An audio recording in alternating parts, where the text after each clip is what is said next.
Listen closely. Heaven itself has pressed pause on everything around you, so this message could reach your spirit in this exact moment. You need to know this. It is over. The hardest test of your life has been passed. And though it felt like endless nights of uncertainty, rejection, betrayal, and storms meant to break you today, I declare that those fires did not consume you. Instead, they forged you. For so long you felt like you were being buried, suffocated under the weight of trials that made no sense. But the truth is, you were not buried. You were planted. And now, the roots that grew in the dark are about to produce fruit in the light.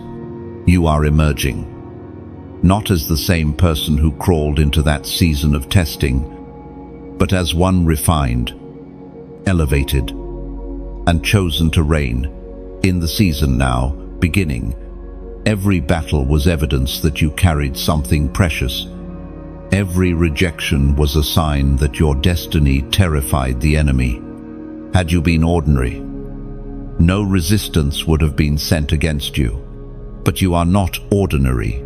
You are marked, anointed, and heaven's seal is upon your life. You thought you were fighting just to survive, but what you were truly doing was proving the strength of the Spirit God placed in you. Many around you fell away. Many lost their footing, but you endured, and now the endurance has carried you across the line, into a realm where the trials have ended and the rewards begin. Think of it. There were moments when you didn't think you'd make it. Nights when the tears on your pillow were your only companion. Days when your strength was gone and your faith felt like it was hanging by a thread. Yet in those moments, you were still carried. In your weakness, God's strength was perfected. That's why you are standing now. That's why your breath still fills your lungs. The storms were real, but they were temporary. And temporary pain cannot compare to the permanent glory that is about to be revealed in your life. You will not recognize yourself a year from now, because what is about to unfold will astonish even you. Do you feel that stirring in your spirit right now? That sudden awareness that something is shifting? That is heaven's confirmation that the season of weeping has given way to the season of reaping. You are stepping into harvest. There is a crown waiting for you, one that could not be placed until you proved faithful in the hidden places. Every unseen prayer, every whispered, "Lord, I trust you," was counted in heaven. Now the reward is visible, undeniable, and unstoppable. Chosen one. Your crown is not coming later. It is being placed on your head now. The whispers of doubt that once haunted your nights have lost their power. They can no longer anchor you in fear because the truth has spoken louder. You are free, chosen, and delivered. The chains that tried to keep you bound have shattered. And what once seemed impossible is now the very ground you stand on with confidence. The gates of blessing are not cracked open, they are flung wide. You will walk into rooms you never imagined entering, sit at tables you were never invited to before, and carry authority that no one can deny. What was stolen from you is returning multiplied. Your yes to God has unleashed an unstoppable overflow. This is not coincidence. This is divine orchestration. Every delay, every detour, was preparation for this unveiling. The hand of God has been writing your story in invisible ink, and now the light reveals the words, victory, abundance, destiny. You are not at the end, you are at the beginning of everything you were created for. Rise, chosen one, as was spoken in the sacred texts of old. Philippians chapter 4. Verse 13, I can do all things through Christ, who gives me strength. This was the test. Would you quit? Or would you press on? Would you let the darkness convince you it was over? Or would you stand, even when it hurt? You chose to endure, and because of that, heaven has chosen to honor you openly. But let me tell you plainly, this is not just about personal blessing. What is being placed in your hands is wealth that carries assignment. It is provision tied to purpose. You are being entrusted with resources not only to elevate your life, but to impact others, to establish legacies, to build what could not be built before. The enemy fought you hardest in the area of provision because he knew if wealth reached your hands, generations would be freed. And now that wealth is arriving, your enemies will not understand how you endured. Those who whispered against you will not comprehend the glory surrounding you now. But this is not for their understanding. This is God's vindication. A table is being prepared for you right in the presence of those who doubted. Listen carefully. You have crossed the threshold. The past is behind you. The tests are complete. The heavens are open. Beloved, chosen one. Do not let this moment slip by as if it were ordinary. Mark this day in your spirit. Mark this season in your heart. You are walking into a lifetime of wealth, yes. Wealth in finances, but also in joy, in peace, in love, in influence, and in favor. If this resonates with your spirit, if you feel the fire of this word confirming deep within you, then act as a witness right now. Pause, like, share, and comment below so this declaration travels further. And if you have not yet subscribed, do it now, because this is only the first unfolding of what heaven wants to pour into you. Do not miss the flow of what is coming next. Chosen one. Type this number as a prophetic act in the comments.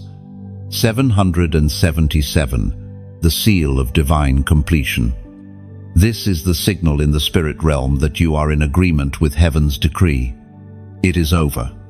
The test has been passed. The wealth has been released. The promise is here. Chosen one. Pause and breathe this in. The weight you carried was not a punishment, it was a preparation. Every hidden battle, every silent burden, every sleepless night where you questioned your own strength was part of a holy refining. You did not stumble under the pressure by accident.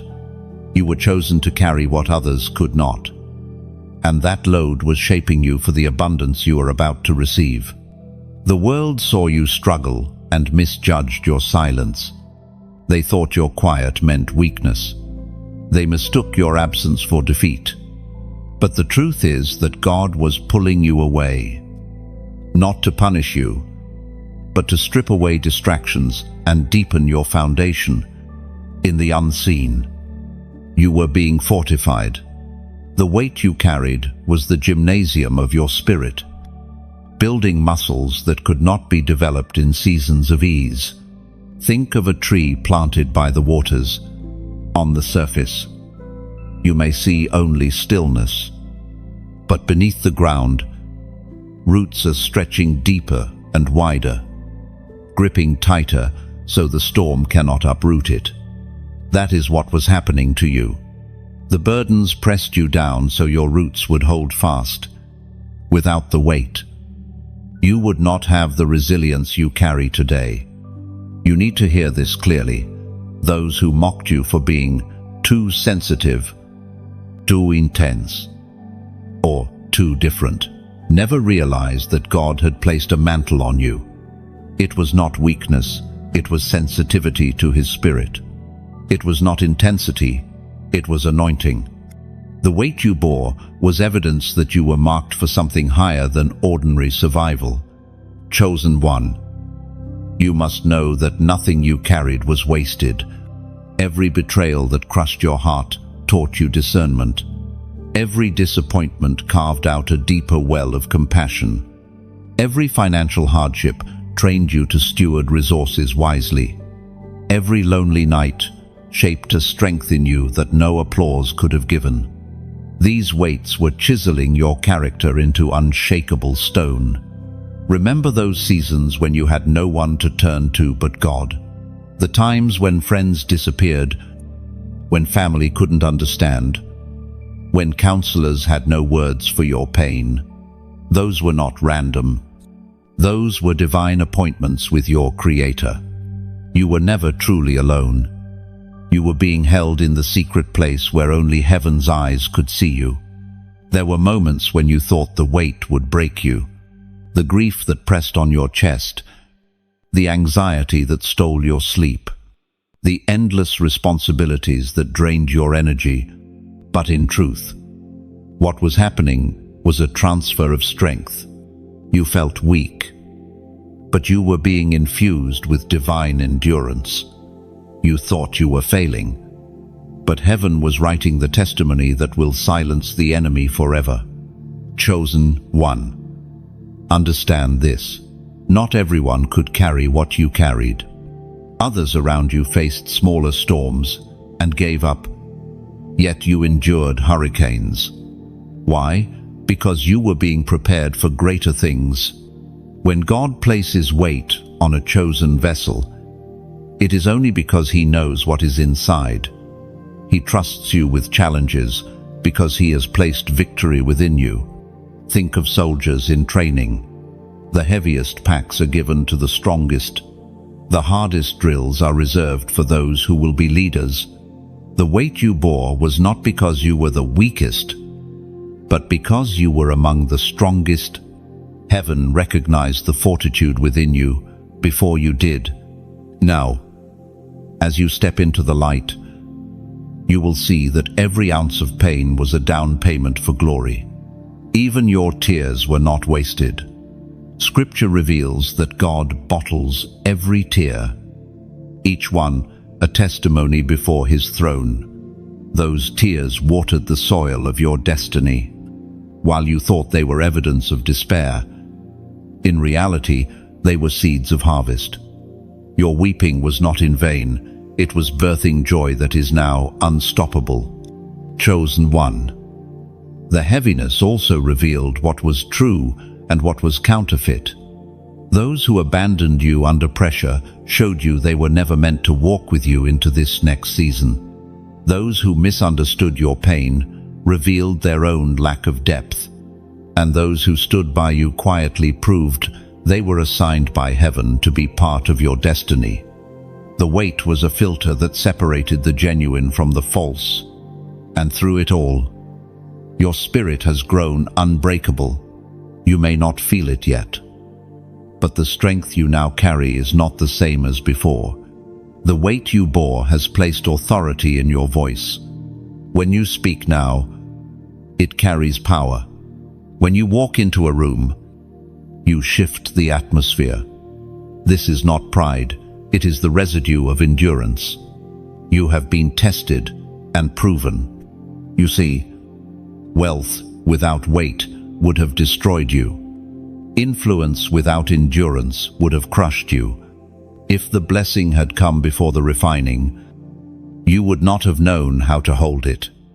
But now, because of what you carried, you are prepared not just to receive abundance, but to sustain it, protect it, and multiply it.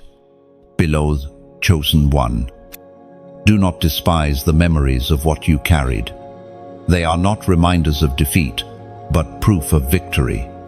Look back only to see how far you've come. Look back only to thank God for carrying you when your strength was gone. The weight you bore is now the testimony you carry. As the prophet wrote in the scroll of Habakkuk, chapter 3, verse 19, "The sovereign Lord is my strength. He makes my feet like the feet of a deer. He enables me to tread on the heights." Chosen one. Your feet are being lifted higher because of the burdens that once pressed you lower.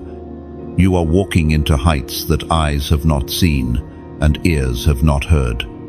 What was once your crushing weight has become your launching pad, and heaven smiles, because the load that once broke your back has now crowned your head. Chosen one. You have walked through valleys that felt endless, seasons that seemed like exile, and battles that looked impossible. And yet here you are, still standing, still breathing, still chosen. This is no small thing. Many fell away, but you endure it. Many surrendered their calling, but you pressed forward, and because of that, heaven has marked you for elevation. The loneliness you felt was not a curse, it was divine strategy. When you were set apart, it wasn't rejection, it was protection. God had to separate you from the noise, from the counterfeit voices, from those who could not comprehend your destiny. That isolation felt like punishment, but in truth, it was training ground. It was where your ears were tuned to the frequency of heaven. Remember those silent rooms where you wondered if anyone understood you? Those moments when you felt like even the people closest to you could not grasp the weight you carried? That wasn't abandonment. That was God's hand, pulling you into a sacred chamber where your spirit would learn to rely on Him alone. It was there, in the stillness, that you discovered who you truly are. Chosen one. You are not misunderstood because you are broken. You are misunderstood because you are different. The world cannot categorize what is divinely set apart. Your calling is not common, so your path will never look like everyone else's. That loneliness you felt was a confirmation of your uniqueness. It was God whispering, "You are mine, and I am setting you apart for more." Do not despise that season. It was in the shadows that you developed vision. It was in the silence that you heard the whispers of heaven. It was in the absence of affirmation that you discovered your identity in God. If the world had embraced you too soon, you might have forgotten who you really are. There is power in being hidden. Diamonds are formed in the dark, far beneath the surface where no one can see.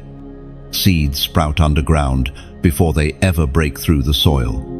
Oil is pressed out of olives, away from the eyes of the crowd.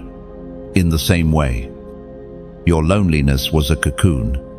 What felt like isolation was actually transformation. Chosen one.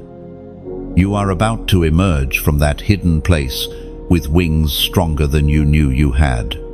The silence was not the end. It was preparation for the sound of your voice shaking atmospheres. The rejection you faced was not a dismissal, it was an announcement that you could not remain ordinary. Those who overlooked you will soon realize they were blind.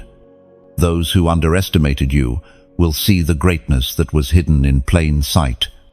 And those who abandoned you will watch as God Himself raises you in front of their eyes. The loneliness was never a curse. It was the signature of the chosen. You must understand. This is why the enemy attacked you with such intensity in that season. He wanted your loneliness to turn into despair. He wanted your separation to become isolation. He wanted your silence to feel like death. But what he did not realize is that God was using the very thing meant to break you as the very tool to build you. Chosen one. Loneliness trained your spirit to hear whispers others miss. Loneliness sharpened your ability to discern truth from lies. Loneliness became the holy classroom where heaven taught you lessons the crowd could never teach. Now you walk with a wisdom that is not of this world. You carry insight born from stillness. And because of that, you are ready to step into abundance without losing yourself. As Jesus Himself declared in the Gospel of Matthew, chapter 6, Verse 6. But when you pray, go into your room, close the door, and pray to your Father, who is unseen. Then your Father, who sees what is done in secret, will reward you. Do you see it? Chosen one, the reward is not for the crowd. It is for the secret place. You did not endure loneliness for nothing. Every hidden tear, every quiet prayer, every long night was seen by heaven. And now the Father, who saw you in secret, is about to reward you in the open. The enemy tried to make you believe you were forgotten, but heaven never forgot. Angels stood watch while you cried. God himself kept record of every moment of surrender. The reward you are about to step into is directly tied to the lonely roads you walked. Beloved chosen one, this is why your next season will not look like your past. You are no longer defined by rejection. You are not confined by isolation. You are stepping into a place of connection, abundance, and visibility. Because you have already been proven in the hidden place, this is the moment to testify with your voice. Speak, not just for yourself, but for the generations that will rise from your obedience. And now, I invite you to make a simple declaration. Comment, I hear you, below. Why? Because when you type those words, you are aligning yourself with heaven's whisper. You are declaring not only that you hear this message, but that you hear God himself speaking into your spirit. That comment becomes more than text. It becomes an act of agreement in the spirit realm.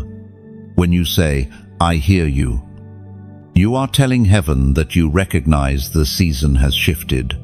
You are telling the darkness that its lies have failed. You are reminding yourself that you are not forgotten. You are chosen. Let those words echo, not only in the comments but in your heart. I hear you. Lord, I receive your call. Chosen one. You are never truly alone.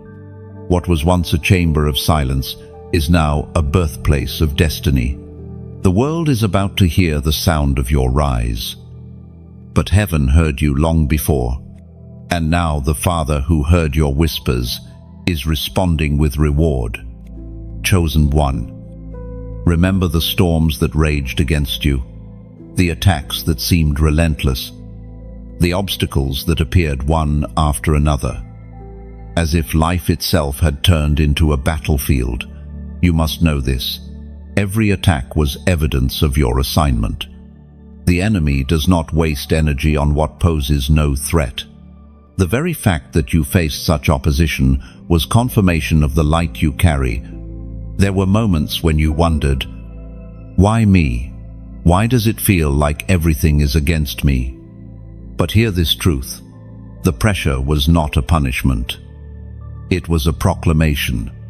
It was heaven's announcement that you were destined to rise higher, and the resistance you faced was proof of your calling. The attacks could not kill you because they were never meant to. They were meant to test, to sharpen, to prepare. Think of Joseph, betrayed by his brothers, thrown into a pit, sold into slavery, and falsely accused in a foreign land. On the surface, it looked like destruction, but in truth, every attack was an arrow that pointed him closer to the palace. Without the betrayal, there would have been no throne. Without the prison, there would have been no favor before Pharaoh. Chosen one, your story echoes the same pattern. The enemy hoped that betrayal would break your trust. He hoped that lies would silence your voice. He hoped that disappointments would make you give up your destiny. But instead, each attack became fuel. You learned to stand taller. You discovered strength you didn't know you had. You developed faith that could not be shaken. The attacks revealed your resilience, and that resilience is now unshakable. Chosen one, look back for a moment. Remember the accident you survived, the illness that did not take you, the heartbreak that could have destroyed your spirit. Others may not know the full extent of what you endured, but you do, and in every single case, you came out alive. That is not coincidence, that is preservation. Heaven has been guarding you. You may have scars, but those scars are proof that the weapons did not prosper. You may still carry memories of pain, but those memories now shine as testimony that God's hand never left you. You thought you were fighting alone, but the truth is, angels stood on either side of you. You thought you were barely surviving, but heaven was ensuring that your survival would turn into triumph. The attacks came in many forms: financial struggles, broken relationships, unexpected betrayals, spiritual warfare that made you question your own sanity. Each one was tailored to your weakness. But here is the secret. Every weakness targeted by the enemy has now become an area of strength. Where you were once timid, you are now bold. Where you were once fearful, you are now courageous. Where you were once fragile, you are now resilient. It is no accident that you are still here. If the enemy had his way, you would not have made it this far. But you must understand, your survival is evidence that your destiny cannot be stopped. The very fact that you endured is proof that you are chosen for a mission far greater than yourself. Chosen one, take courage in this. Every attack carried hidden instruction. The betrayal taught you discernment. The delay taught you patience. The heartbreak taught you compassion. The poverty taught you stewardship.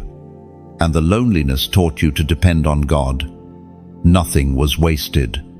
Nothing was random. Every strike of the enemy became a chisel, shaping the masterpiece of your destiny.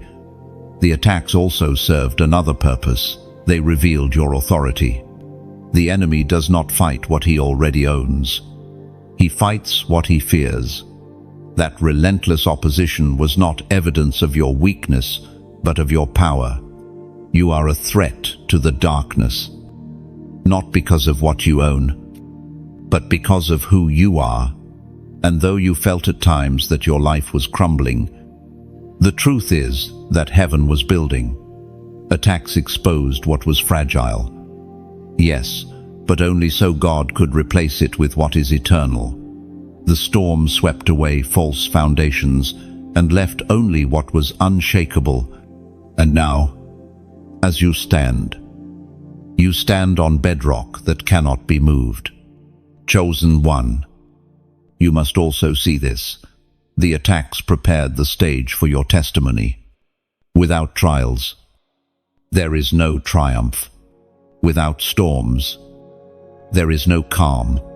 Without tests, there are no testimonies. The intensity of your attacks is the measure of the glory now set before you. Others will look and wonder how you survived. And in your survival, they will see the hand of God. The ancient words recorded in Isaiah, chapter 54, verse 17. Speak with power into this moment. No weapon forged against you will prevail, and you will refute every tongue that accuses you. This is the heritage of the servants of the Lord, and this is their vindication from me, declares the Lord. Do you understand? Chosen one, the attacks could not kill you, because the promise had already sealed you. The weapons may have been formed, but they were never destined to prosper. The accusations may have been loud, but they have already been silenced in heaven's court. Vindication belongs to you, not because of your strength, but because of the Lord's decree. The enemy tried to end your story, but God was the author all along. He wrote every chapter with intention, even the ones that felt unbearable. And now you will see why the attacks were so intense, because the glory on your life is even greater. Beloved, breathe this truth in. You are not broken. You are battle-tested. You are not weak. You are a warrior. You are not forgotten. You are fiercely protected. The attacks were loud, but your victory will be louder. And in the days to come, you will see how every scheme of darkness was turned into stepping stones toward your destiny. Chosen one, it is over. The attacks could not kill you. Instead, they have crowned you with resilience, authority, and strength. And the same people who once doubted your survival will soon witness your rise. Chosen one, pause and consider how many times you should have been gone. Think of the valleys that nearly swallowed you, the storms that threatened to sink your boat, the betrayals that cut deeper than any blade. And yet here you are, still breathing, still standing, still chosen. This is not coincidence. It is divine preservation. The unseen hand of God has shielded you like a shepherd guards the lamb, like an eagle spreads its wings over its young, like a fortress that stands unshaken in the fiercest wind. You didn't escape disaster by luck. You didn't endure heartbreak by accident. Behind every close call, behind every tear that did not drown you, was a God who said, "Not this one. This one is mine. This one is marked." His hand covered you when you didn't even realize it. His protection stood like a wall around you when enemies plotted, when circumstances conspired, when darkness tried to devour you. Chosen one, think of it like a potter shaping clay. You are that vessel, and his hand has been upon you the entire time. Even when you felt crushed, he was only pressing to form you. Even when you felt broken, he was preparing you for greater use. His hand never left you, not for a second. The world may never know the near misses of your life, the sickness that should have lingered, the accident that could have ended differently, the depression that almost claimed you. But heaven knows, and heaven celebrates your survival, because your very existence is testimony. You are proof that God's hand is stronger than the enemy's schemes. Beloved, chosen one, when you sit in silence, remember, you are here because 1,000 unseen battles were already fought on your behalf. You did not make it here by chance. You made it here by divine appointment. The Word of God declares in the book of Psalms, chapter 91, verse 11, "For he will command his angels concerning you to guard you in all your ways." This has always been your reality. Angels have walked beside you when no one else did. Angels guarded you when you drove down dark roads. Angels shielded your home when you slept. Angels stood at your side when you cried. Unseen, but present. Chosen one, understand this. Preservation means purpose. You were kept because you are needed. Your voice, your gifts, your mission, these matter to heaven. And because they matter, God ensured you would still be here to fulfill them. And now, I want to speak to you, heart to heart. If this message reaches you, if you feel it in your soul like a fire, then I invite you to engage not out of routine, but as a prophetic act of gratitude. When you like this message, it is as if you are lighting a candle in agreement, saying, "Yes, this was for me." When you share it, you are becoming a lighthouse for someone else still lost at sea. And when you subscribe, You are choosing to stay within a circle of light, so that each new word spoken finds you right on time. But there is something deeper, I must say. For those who feel led, consider giving, whether a seed, a donation, or an offering of love. Think of it like planting into fertile soil. When you sow, you are not losing. You are investing into a garden that multiplies back into your life. Just as a farmer casts seeds into the earth with expectation of harvest, your act of generosity carries prophetic weight. I will never command it, for giving must come from the heart. But I will remind you, rivers flow where channels are open. If you keep the river dammed, the water stagnates. When you open the channel, the current rushes in fresh and alive. Your support, whether by sharing, subscribing, or giving, is that channel. It keeps the flow moving, not only in your life, but in the lives this message touches. Chosen one. Picture this. A torch in the night can light a small circle, but when that torch is passed to another, and then another, the darkness retreats farther and farther. That is what happens every time you engage. Your action is not small. It becomes part of a chain reaction that spreads light across the earth. And if you give, think of it as oil poured into the lamp. Without oil, the flame dims, but with oil, the lamp burns bright and long. Your seed, no matter how small, is oil in the lamp of this message. And as the flame grows, so does the reach of the light. Chosen one. I speak this gently. Let your gratitude find expression, whether by pressing like, whether by sharing, whether by subscribing, whether by sowing. It is not about obligation. It is about resonance. It is about saying, this light has touched me, and I will help it touch others. End quote. You are not just a receiver, you are a carrier, and carriers keep the fire alive. That is why your engagement matters. It keeps the flame burning, keeps the river flowing, keeps the message traveling farther than we could ever imagine. So, beloved, let your actions mirror your heart. If this word spoke to you, let the world know.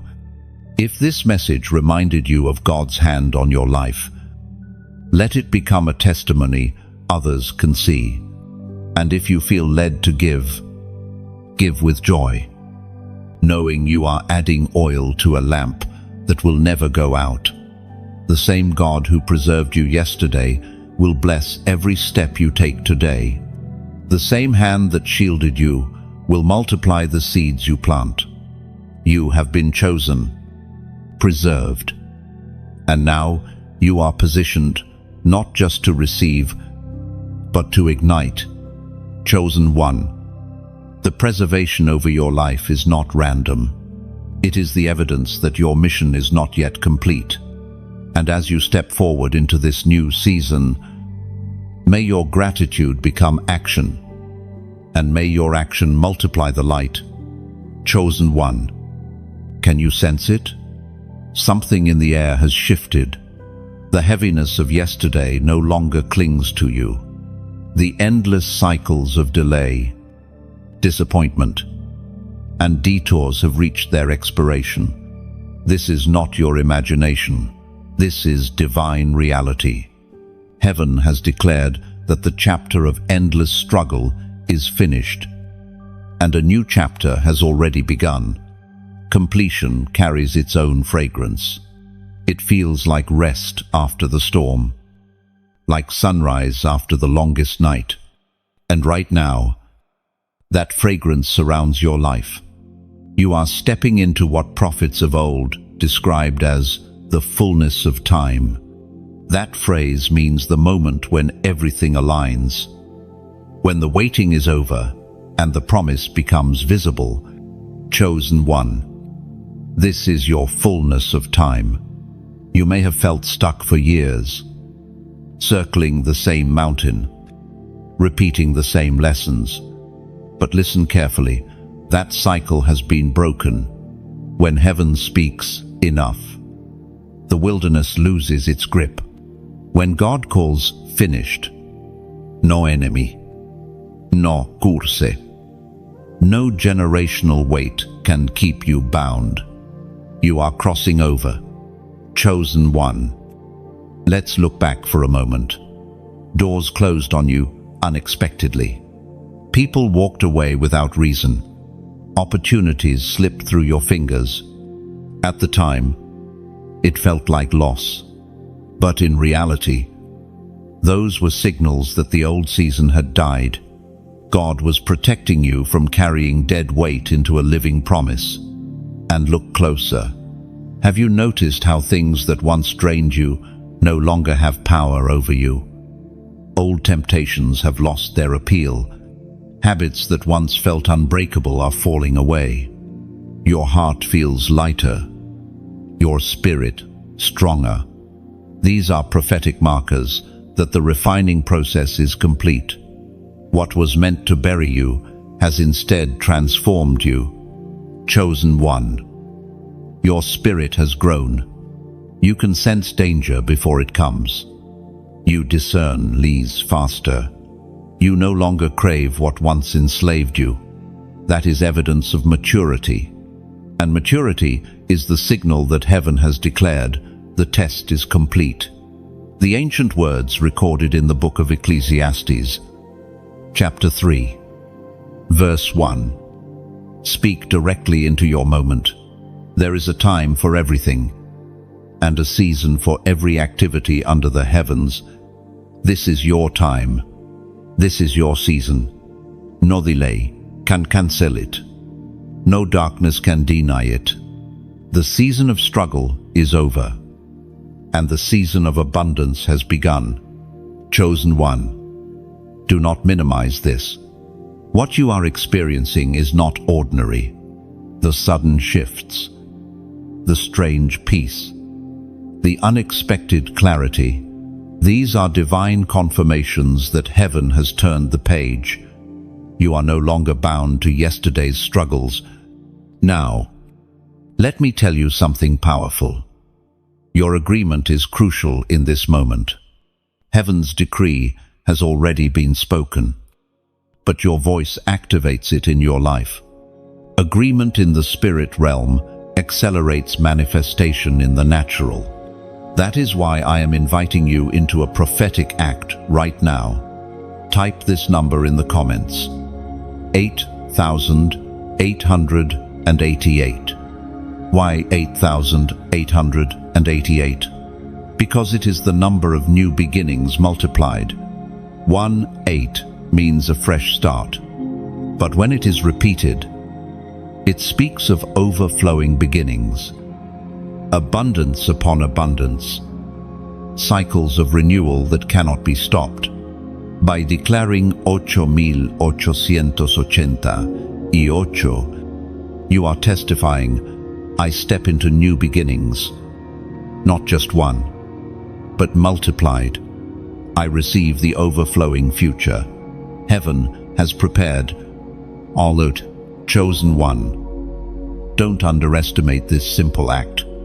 When you type 8,888, you are aligning your spirit with the decree of heaven. You are declaring to yourself, to the world, and to the unseen realm that you accept the shift. The enemy hates agreement because agreement is power. Your comment becomes more than text. It becomes a banner in the spirit. Think of it like planting a flag on new territory. By typing 8,888, you are saying, this ground is mine. This promise is mine. This season belongs to me. It is a statement of ownership, a prophetic stamp that the wilderness no longer defines you. Chosen one. Imagine the angels watching as you act in faith. They move swiftly in response to agreement. Scripture reveals that angels are ministering spirits sent to serve those who inherit salvation. When you declare 8,888, you are signaling them, it's time. I am ready. And they move to accelerate what has already been prepared for you. This is not superstition, it is activation. Throughout history, God's people have always marked covenant moments with symbols, altars, stones, songs, sacrifices. Today, your simple act of agreement becomes that symbol. It is your altar in the digital realm, your memorial stone saying, "Here is where everything changed." Beloved chosen one, completion is not the end. It is the launch pad. The struggles that nearly crushed you were not wasted. They became the soil of your testimony. And now, that soil is about to produce harvest. Do not be surprised when opportunities begin to chase you instead of you chasing them. Do not be shocked when doors open without your effort.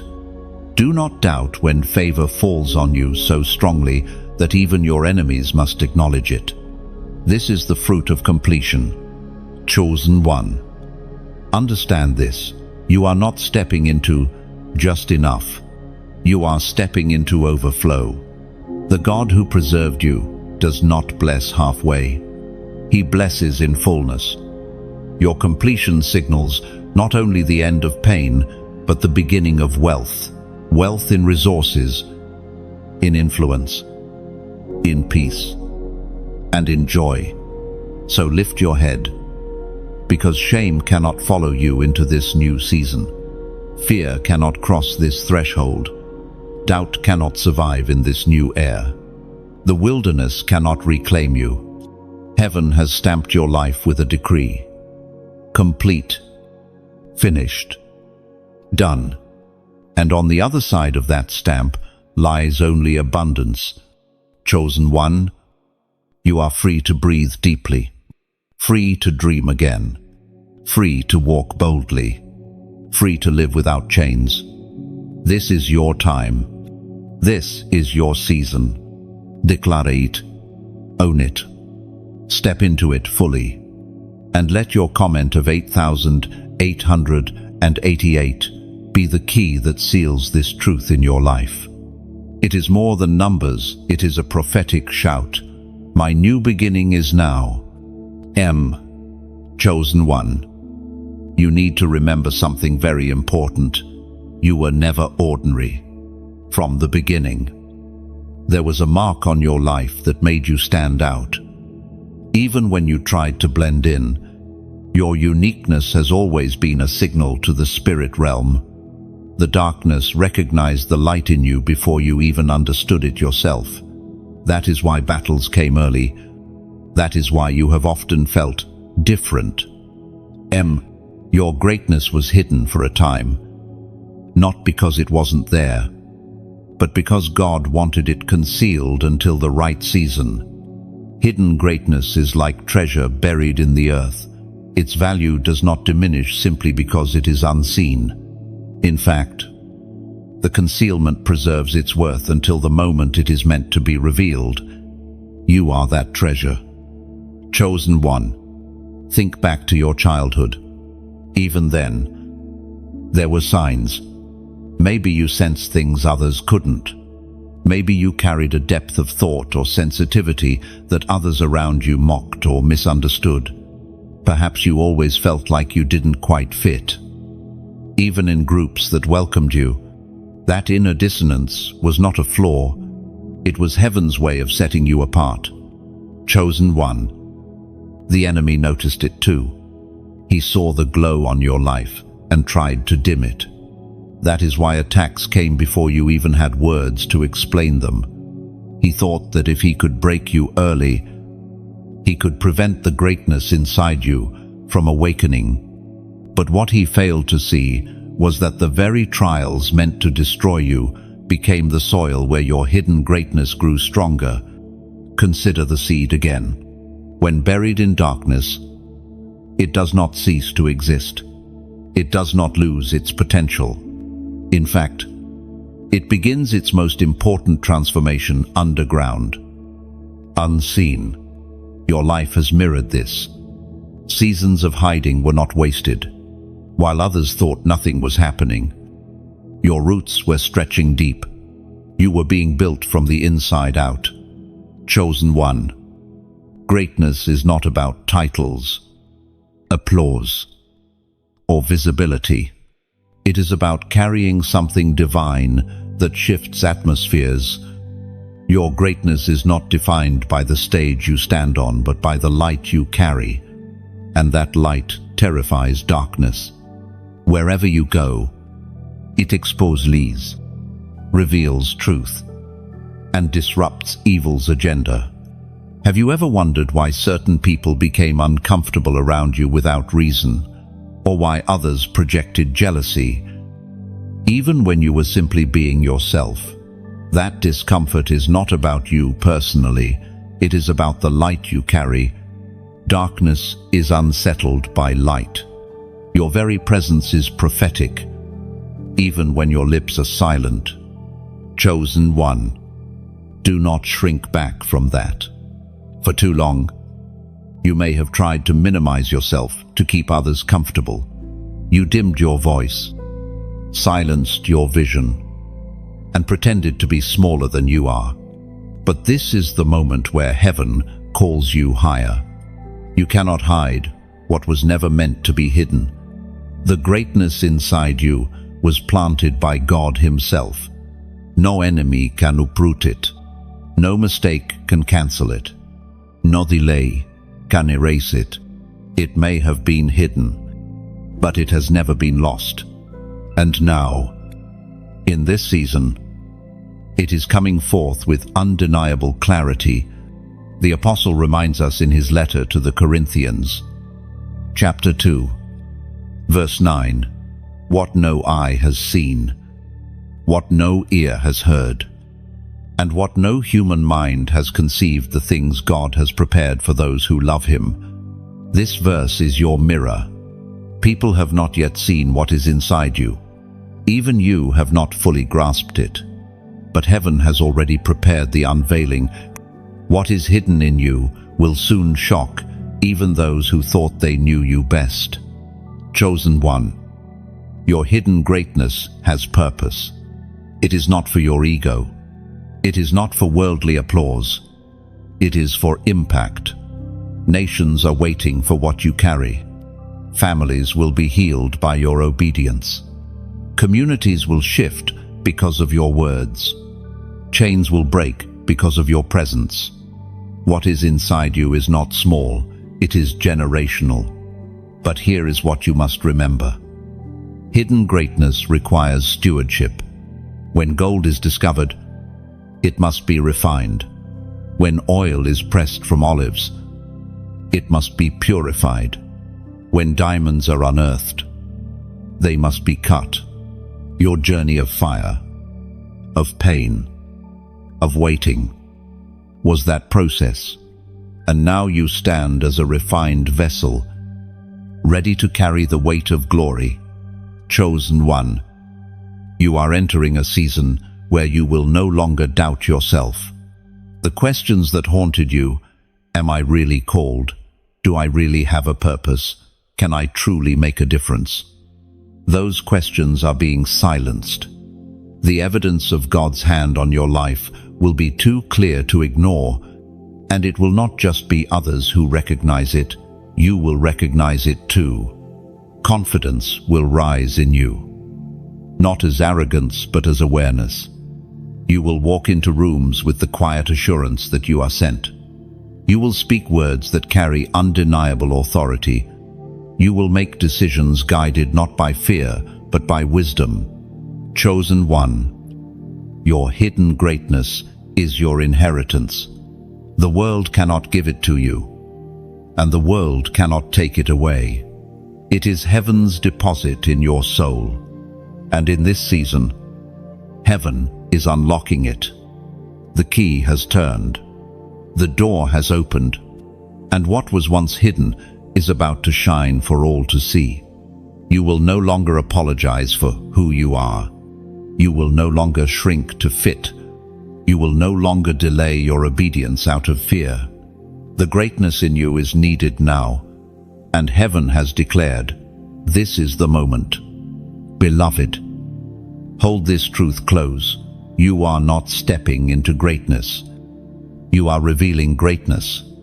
It has been there all along.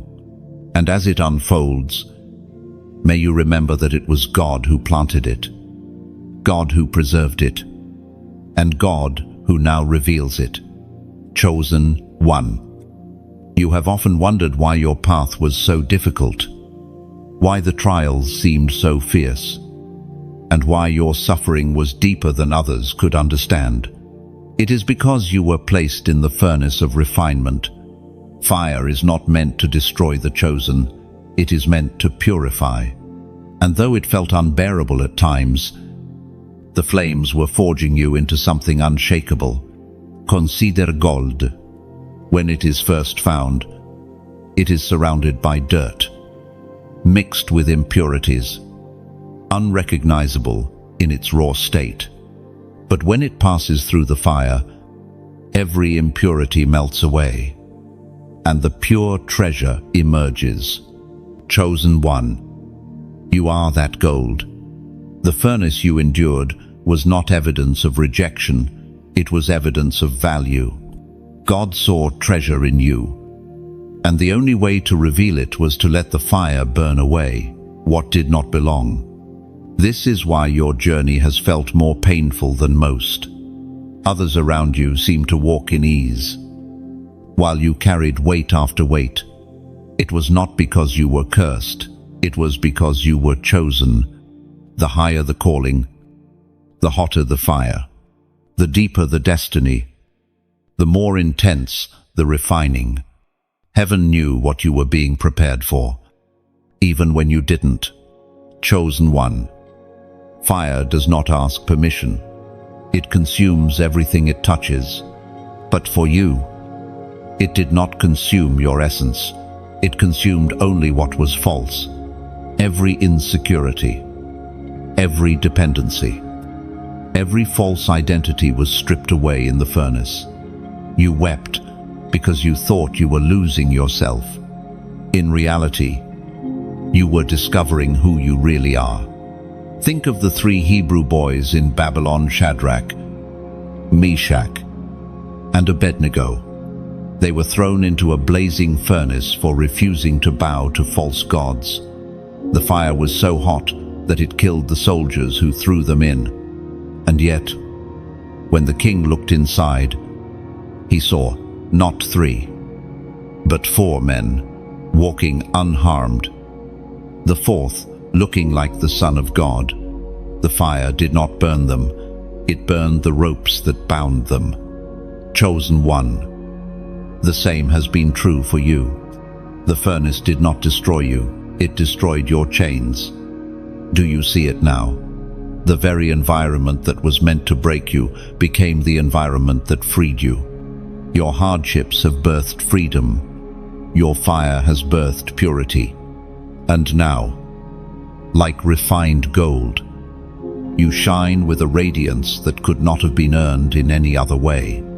Chosen one, you are not the same person who entered the furnace. Before, you carried doot. Before, you were entangled with distractions. Before, you were bound by fear. But the fire removed what was temporary so that what is eternal could remain. Now you stand lighter, clearer, stronger. The prophet Isaiah spoke of this mystery in chapter 48, verse 10. See, I have refined you, though not as silver. I have tested you in the furnace of affliction. This is your story. You were tested, not because you were forgotten, but because you were valuable. You were refined, not because you were weak, but because you were chosen for strength. The affliction you endured was not punishment, it was purification. Chosen one, Refinement is painful because it demands surrender. You cannot cling to what the fire is trying to burn away. That is why some seasons felt so harsh, because you were still holding on to things that could not survive the heat. People, habits, mindsets, even dreams you thought were necessary if they did not belong to your future. The fire consumed them, and though you grieved, you must understand that heaven was protecting you. Every tear you cried was not wasted. Each one was part of the washing. Every prayer you whispered was fuel for the fire that purified your soul. And now, as you emerge from that furnace, you carry a glow that no darkness can extinguish. Chosen one. Refinement has also sharpened your discernment. You can now see what you once ignored. You can recognize counterfeits immediately. You can detect the difference between what looks good and what is truly from God. This wisdom was not learned in classrooms or through books. It was forged in the fire, and it will guide you in this next season. The furnace also taught you resilience. You have learned to endure pressure without breaking. You have discovered strength that others cannot comprehend. Where once a small storm would have shaken you, now even hurricanes cannot move you. This resilience is not arrogance. It is the byproduct of survival. You know what it is to be pressed, and because you endured, you will not be easily moved again. Chosen one. Hear this clearly. The fire was never about destruction. It was always about preparation. A soldier is not sent into battle without training. A king is not crowned without proving. A vessel is not filled until it has been tested for leaks. You were tested so that you could be trusted. You were refined so that you could be filled. Now, the furnace is behind you. You are stepping out of the flames with authority. You carry scars. Yes, but they are not marks of defeat. They are badges of endurance. And those scars will speak louder than any words. They will testify to others. If I survived, you can too. Chosen one. You will soon realize why your refinement was so severe. It is because your assignment is weighty. The glory you are called to carry requires a vessel strong enough to hold it. Without refinement, the weight would have crushed you. But now, you are ready. You can handle abundance without arrogance. You can carry influence without corruption. You can walk in authority without pride. This is why the furnace was necessary. And this is why, though painful, it was worth it. You are emerging as pure gold, shining with purpose, unshakable in faith, and unstoppable in destiny. Beloved, do not fear future fires. You have already proven that flames cannot destroy you, should new tests arise. Remember what you've already endured. If you survived before, you will survive again. And each time, the fire will only polish you brighter. Chosen one. Rejoice in this truth. The furnace was not your grave. It was your forge. You are no longer fragile. You are forged, refined, and radiant. And the world will soon see the glow that could only come from walking through fire with God at your side. Chosen one. Take a moment and reflect on how far you've come. When you look back at the storms, the sleepless nights, the betrayals, the prayers whispered in silence, you realize something. None of it broke you. Instead, it built you. Every trial carved strength into your soul. Every loss shaped wisdom within you. Every delay grew patience in your heart. What once felt like endless struggle was in fact the workshop of God, forging a character that cannot be shaken. You must see clearly now. Your character is your crown. Without it, wealth would corrupt you, power would consume you, and influence would destroy you. But because you have been tested and proven, you are ready. The qualities that emerged from your journey, faithfulness, resilience, compassion, and discernment, are the very qualities that will sustain you in your season of abundance. Chosen one. Think of a tree again. A fruit tree does not bear fruit overnight. It must first send its roots deep into the earth. Unseen, storms beat against it. Winds bend its branches. Yet the tree holds. Why? Because its roots have grown strong. In the same way, your hidden seasons grew roots in your soul. That is why now, when fruit appears, it will not be temporary, it will last. Others around you may have seemed to rise quickly. They chased shortcuts, sought applause, and gained fast results. But their fruit spoiled because their roots were shallow. Not you. You endured the waiting, the pressure, the refining, and now the fruit of your character will remain for generations. Chosen one. The patience you learned will make you a wise steward of wealth. The compassion you gained will make you a just leader. The endurance you developed will make you immovable when storms come again. Nothing was wasted. Every lesson has become part of the foundation you now stand on. The ancient words recorded in the book of Romans, chapter 5, verses 3 and 4, declare this mystery with clarity. We glory in our sufferings, because we know suffering produce perseverance, perseverance, character, and character, hope. This is your testimony in one sentence. Suffering produced perseverance. Perseverance produced character. And now, character has birthed hope, a hope that cannot be shaken by circumstances. Chosen one, understand this. Hope is more powerful than money, more lasting than fame, more precious than gold. Hope keeps you moving when everything says stop. Hope ignites faith when doubt tries to smother it. Hope tells you that tomorrow can be better than today. And because of the character forged in you, your hope is alive and unshakable. Your story has not just shaped you, it will shape others. People will look at your life and see resilience. They will see faithfulness. They will see hope. And in your example, they will find courage for their own journey. You are becoming a living testimony that trials do not break the chosen, they reveal them. Chosen one, take joy in this truth. Your integrity is your armor. Your compassion is your weapon. Your faith is your shield.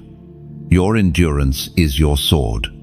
You are equipped, not with things that fade, but with qualities that endure forever.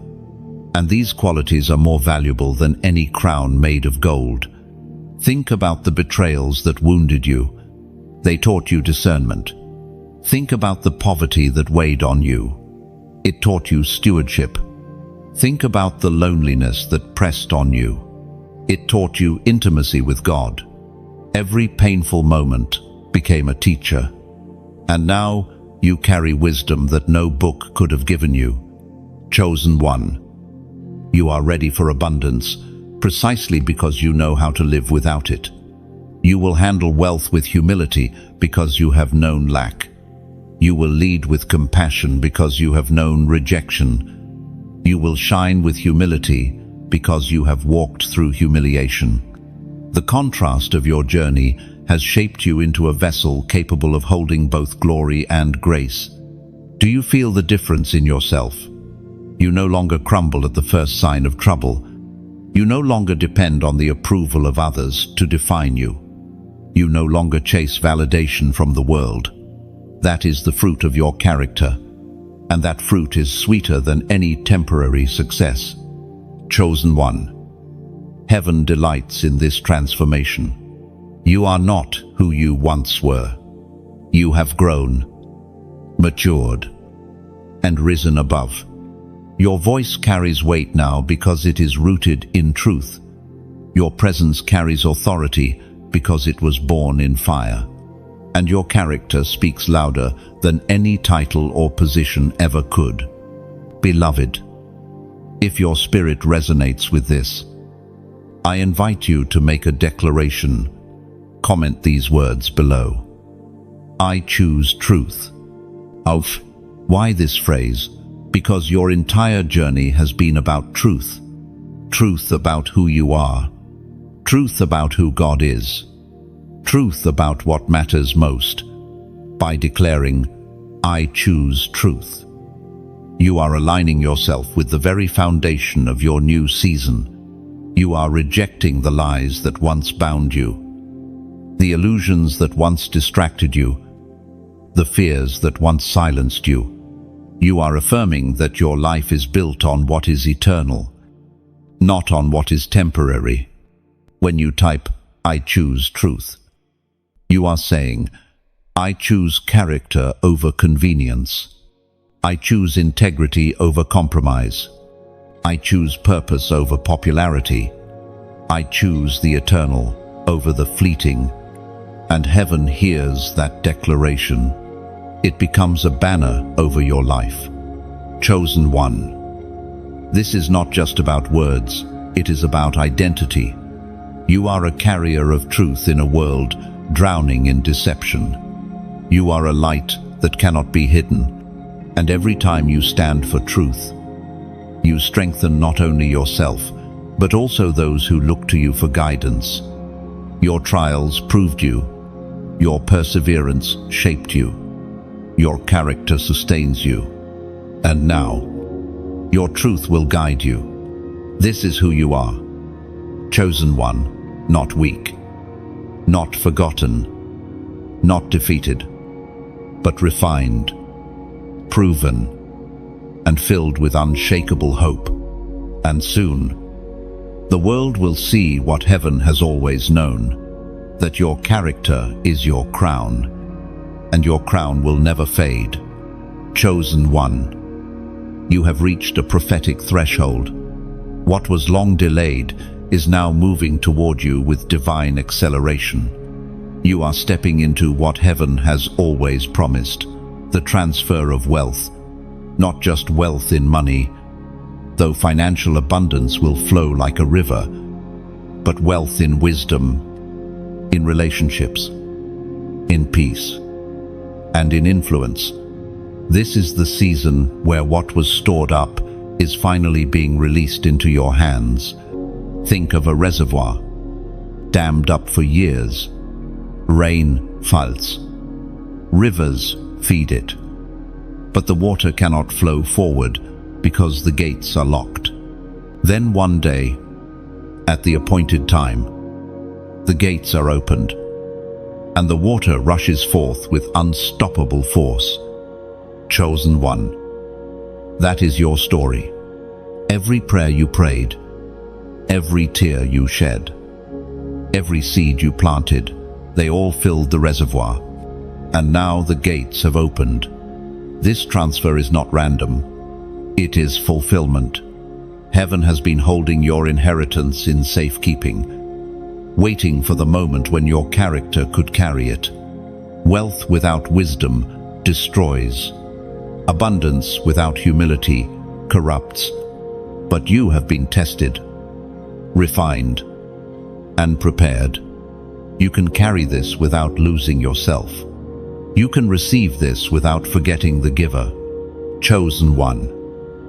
You must see that this wealth is not only for you, it is for your assignment. The blessings coming to your life are tied to purpose. You are entrusted with provision so that you can build, create, and bless others. This is why the enemy fought you hardest in the area of provision. He knew that if resources ever reached your hands, destinies would be unlocked, families would be restored, and communities would be transformed. But he failed. The wealth is arriving anyway. The Word of God declares in the book of Proverbs, chapter 10, verse 22, "The blessing of the Lord brings wealth, without painful toil for it." Chosen one, do you feel the freedom in that truth? The abundance coming to you will not drain you. It will not come with sorrow attached. It will not leave you anxious or enslaved. This wealth is holy, wealth heaven-sent, divinely appointed, free from the curses that accompany worldly riches. Picture yourself as a farmer who sowed faithfully for years, working the soil, planting seed after seed. Often, with no harvest in sight, people mocked. Some walked past your fields and saw nothing but empty land. Yet you kept sowing. And now, suddenly, the fields have exploded with harvest, so much that you cannot contain it alone. This is the image of your life now. You sowed faithfully, even in tears. And heaven has declared, now you reap in joy. Chosen one, your part now is to walk with gratitude and wisdom. Gratitude keeps your heart humble. Wisdom keeps your hands steady. Gratitude says, I know who gave this. Wisdom says, I know how to use this. Together, they ensure that your wealth multiplies instead of withering. And let me speak to you heart to heart, sincerely and without pretense. If this word resonates with your spirit, if you feel the confirmation stirring inside you, then let gratitude overflow into action. Press like, not just as a button, but as a candle lit in agreement with this truth. Share this message as a torch passed to someone still in the dark, someone who has not yet seen their breakthrough but desperately needs hope. Subscribe, so you remain connected to the flow of words meant to build your faith week after week. And if your heart is moved, consider sowing a seed into the soil of this message. Not because you are forced, but because you understand the principle, what you water multiplies. Your generosity is like pouring oil into a lamp. It keeps the flame burning bright, ensuring the light spreads further than you could imagine. Picture this, a river flowing through dry land. Every time someone contributes through sharing, subscribing, or giving, it's like another channel opening, allowing the river to reach further. Your support becomes a stream that carries life to places you may never see with your eyes. But heaven will record it as fruit, credited to your account. Chosen one, wealth itself is not just about receiving, it is about circulation. The sea that only receives becomes dead, but the river that flows gives life wherever it goes. Your participation keeps the river flowing. Whether you press like, whether you share, whether you donate, you are adding movement to the current. And know this, every act of gratitude you show here mirrors your readiness to steward the greater wealth heaven is releasing.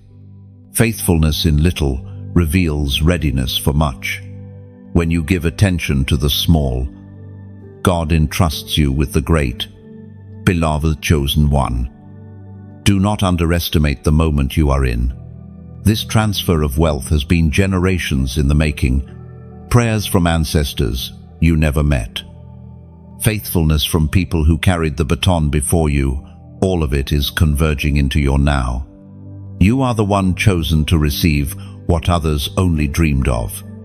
And it is not random that you are hearing this word in this exact moment. Heaven aligns timing perfectly. This is your confirmation. The gates are open. The wealth is flowing, and your hands are being filled. So let your heart be steady. Let your spirit be at peace. You are not chasing anymore. The blessings are chasing you. You are not begging anymore. The heavens are pouring out over you. You are not striving anymore. The inheritance is finding you. Chosen one. You are walking into the fulfillment of promises spoken long ago. Walk boldly. Walk humbly. And walk with gratitude. The wealth is here.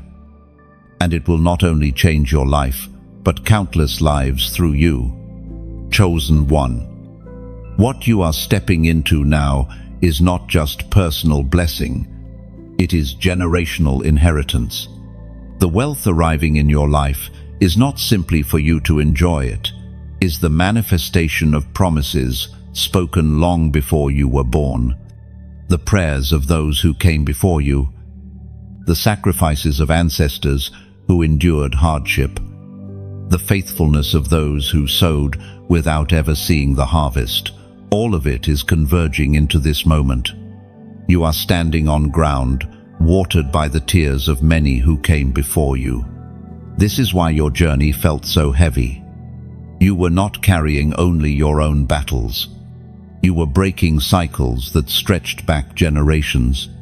Poverty, rejection, delay, confusion patterns that repeated in your family line came to a halt when they met you.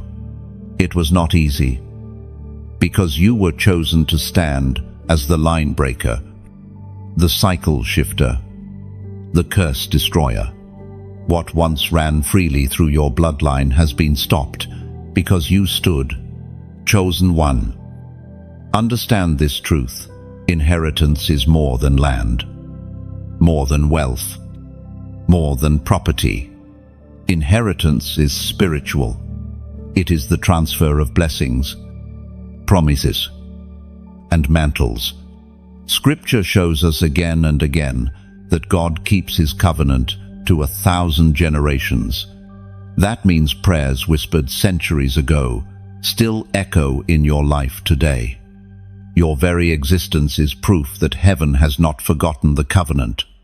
The Spirit reminds us through the writings of David in the Psalms, chapter 112, verses 2 and 3. Their children will be mighty in the land. The generation of the upright will be blessed. Wealth and riches are in their houses, and their righteousness endures forever. Do you see it? Chosen one, you are not just inheriting wealth, you are inheriting might. Your children, whether born or yet to come, will walk in strength because of your faithfulness.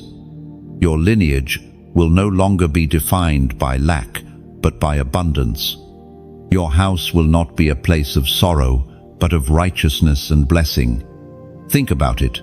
For so long, you fought battles you did not start. You struggled against forces that seemed invisible yet unshakable. But each time you refused to quit. Each time you prayed when you could have despaired. Each time you forgave instead of allowing bitterness to win, you were building inheritance. What you endured ensured that the next generation would not have to fight the same giants. Chosen one. The wealth flowing into your life now is generational wealth. It is not just about money in your bank account. It is about legacy. Legacy means you will leave behind something greater than yourself. Your children, your family. Even those connected to your voice will inherit stability, wisdom, and blessings because you paved the way. But legacy requires awareness. Do not treat this season as casual. You are a gatekeeper now. What enters through you will touch many after you. Handle the wealth with reverence. Handle the influence with responsibility. Handle the blessings with gratitude. The more you recognize the weight of your inheritance, the more heaven can trust you with. Chosen one. Inheritance also means restoration. What your ancestors lost through oppression, through injustice, through ignorance, heaven is restoring through you. The enemy tried to steal, not only from them, but from you, but restoration is here. You are about to receive what was denied to generations before, the land they were promised, the blessings they were blocked from.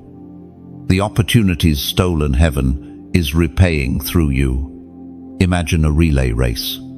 Each runner carries the baton as far as they can, then passes it to the next. Some in your line fell. Some stumbled.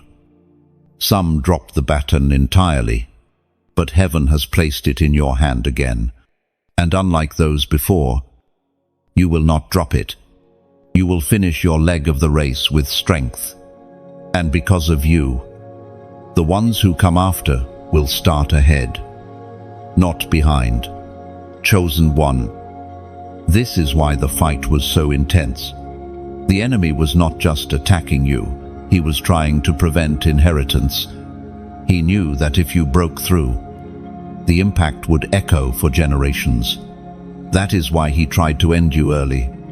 That is why betrayal, poverty, sickness, and confusion chased you. But you must see, he failed. You endured, and because you endured, the inheritance flows freely. This inheritance will reveal itself in multiple ways. Financial doors will open that no man can shut. Wisdom will flow from your lips that surprises even you. Favor will rest on your name. Even in rooms where you are not present, your children will carry peace where others carry trauma. Your family line will know stability where once there was chaos. Chosen one. Remember, wealth is more than possessions. True wealth is peace that cannot be stolen, joy that cannot be shaken, wisdom that cannot be bought, and love that cannot be broken. This is the wealth of the righteous, and when it flows, material blessings follow as fruit, not as the root. Beloved, let your heart settle in this truth. You are not merely blessed. You are entrusted to God, to multiply, and to pass on. Do not live only for yourself now. Live with vision. Live with legacy. Live with the awareness that your life is the bridge between the prayers of the past and the promises of the future. Think about Abraham. God told him his descendants would be as numerous as the stars. Yet Abraham himself only saw a fraction of that promise in his lifetime. And yet, his faithfulness unlocked blessings that still ripple thousands of years later. Chosen one. Your obedience carries the same weight. What you do now will ripple far beyond your years. Your inheritance is secure. Heaven has decreed it. The blessings are not fragile, not conditional on man's approval, not subject to worldly systems. They are eternal, sealed in covenant, guaranteed by the faithfulness of God. And as you walk forward, every step you take is on ground already promised to you. So lift your head high. You are not just living for yourself. You are carrying a mantle for generations. You are stepping into inheritance that was written before time began. And you will see the goodness of God not only in your life, but in the lives that flow from yours. Chosen one. Take this seriously. Your story is bigger than you. You are the living bridge between what was prayed for and what will be lived out. Your inheritance is here. Guard it, multiply it, and pass it on with faith. Chosen one. Pause and sense what is happening in your spirit right now. Heaven is sending confirmations. You have already felt them in small but undeniable ways. dreams that seemed more vivid, numbers that repeat in front of your eyes, sudden peace when you expected anxiety, unexpected provision when you thought you were empty. These are not coincidences. These are divine signals, prophetic numbers and signs reminding you that your steps are aligned with heaven's calendar. For so long, you begged for clarity. You prayed, "Lord, just show me a sign." And now the signs are everywhere, painted into your daily life, like brushstrokes on a canvas. But here is the truth. These signs were always there. It is only now that your spiritual eyes are open to perceive them. You are no longer blind to the movements of heaven. Chosen one. Numbers in particular have always been one of heaven's languages. Think of creation itself. 7 days to form the earth, 40 days in the wilderness, 12 tribes of Israel, 12 apostles of the Lamb. Numbers are not random, they are divine markers of rhythm, completion, covenant, and destiny.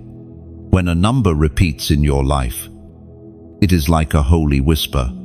Pay attention. Something is happening. Then, for you, these signals are confirmations that you are not lost. You are guided.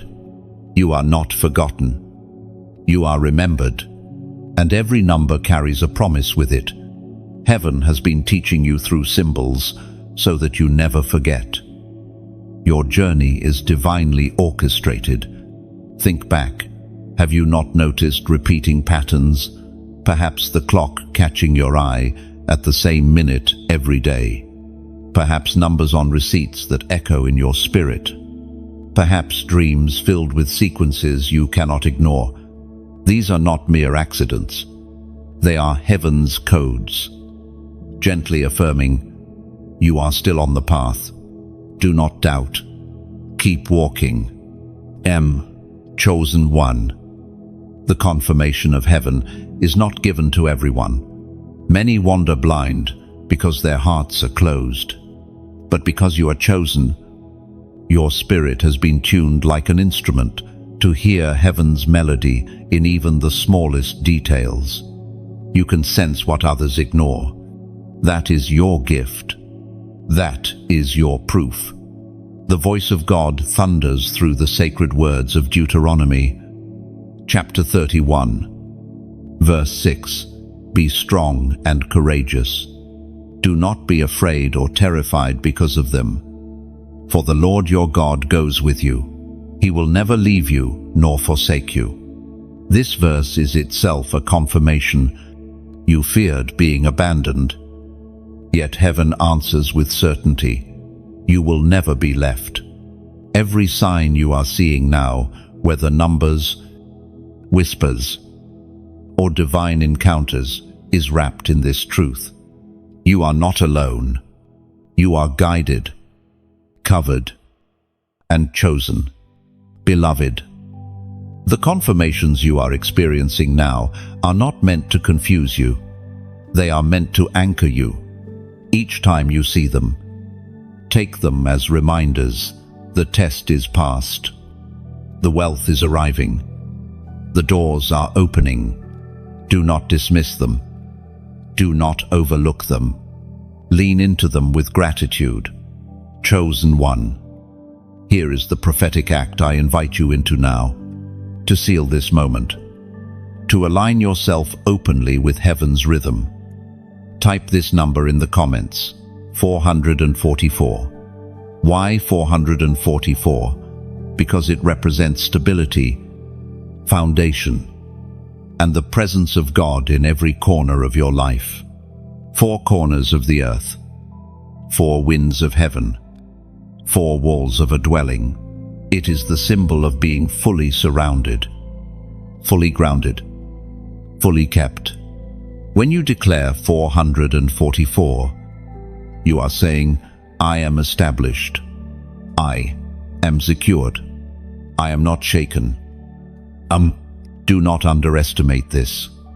Writing 444 is not just typing numbers. It is an act of agreement. It is you stamping your life with heaven's seal of stability. It is you declaring to the unseen, my foundation is strong. My covenant is secure. My God is with me. And, chosen one, remember, your agreement matters. Heaven listens when the chosen declare. Angels move when the chosen align. The unseen realm trembles when the chosen take their stand. This is why your declaration is so important. It is more than text. It is testimony. Think of a house built on rock. The winds come. The floods rise. Yet it stands firm.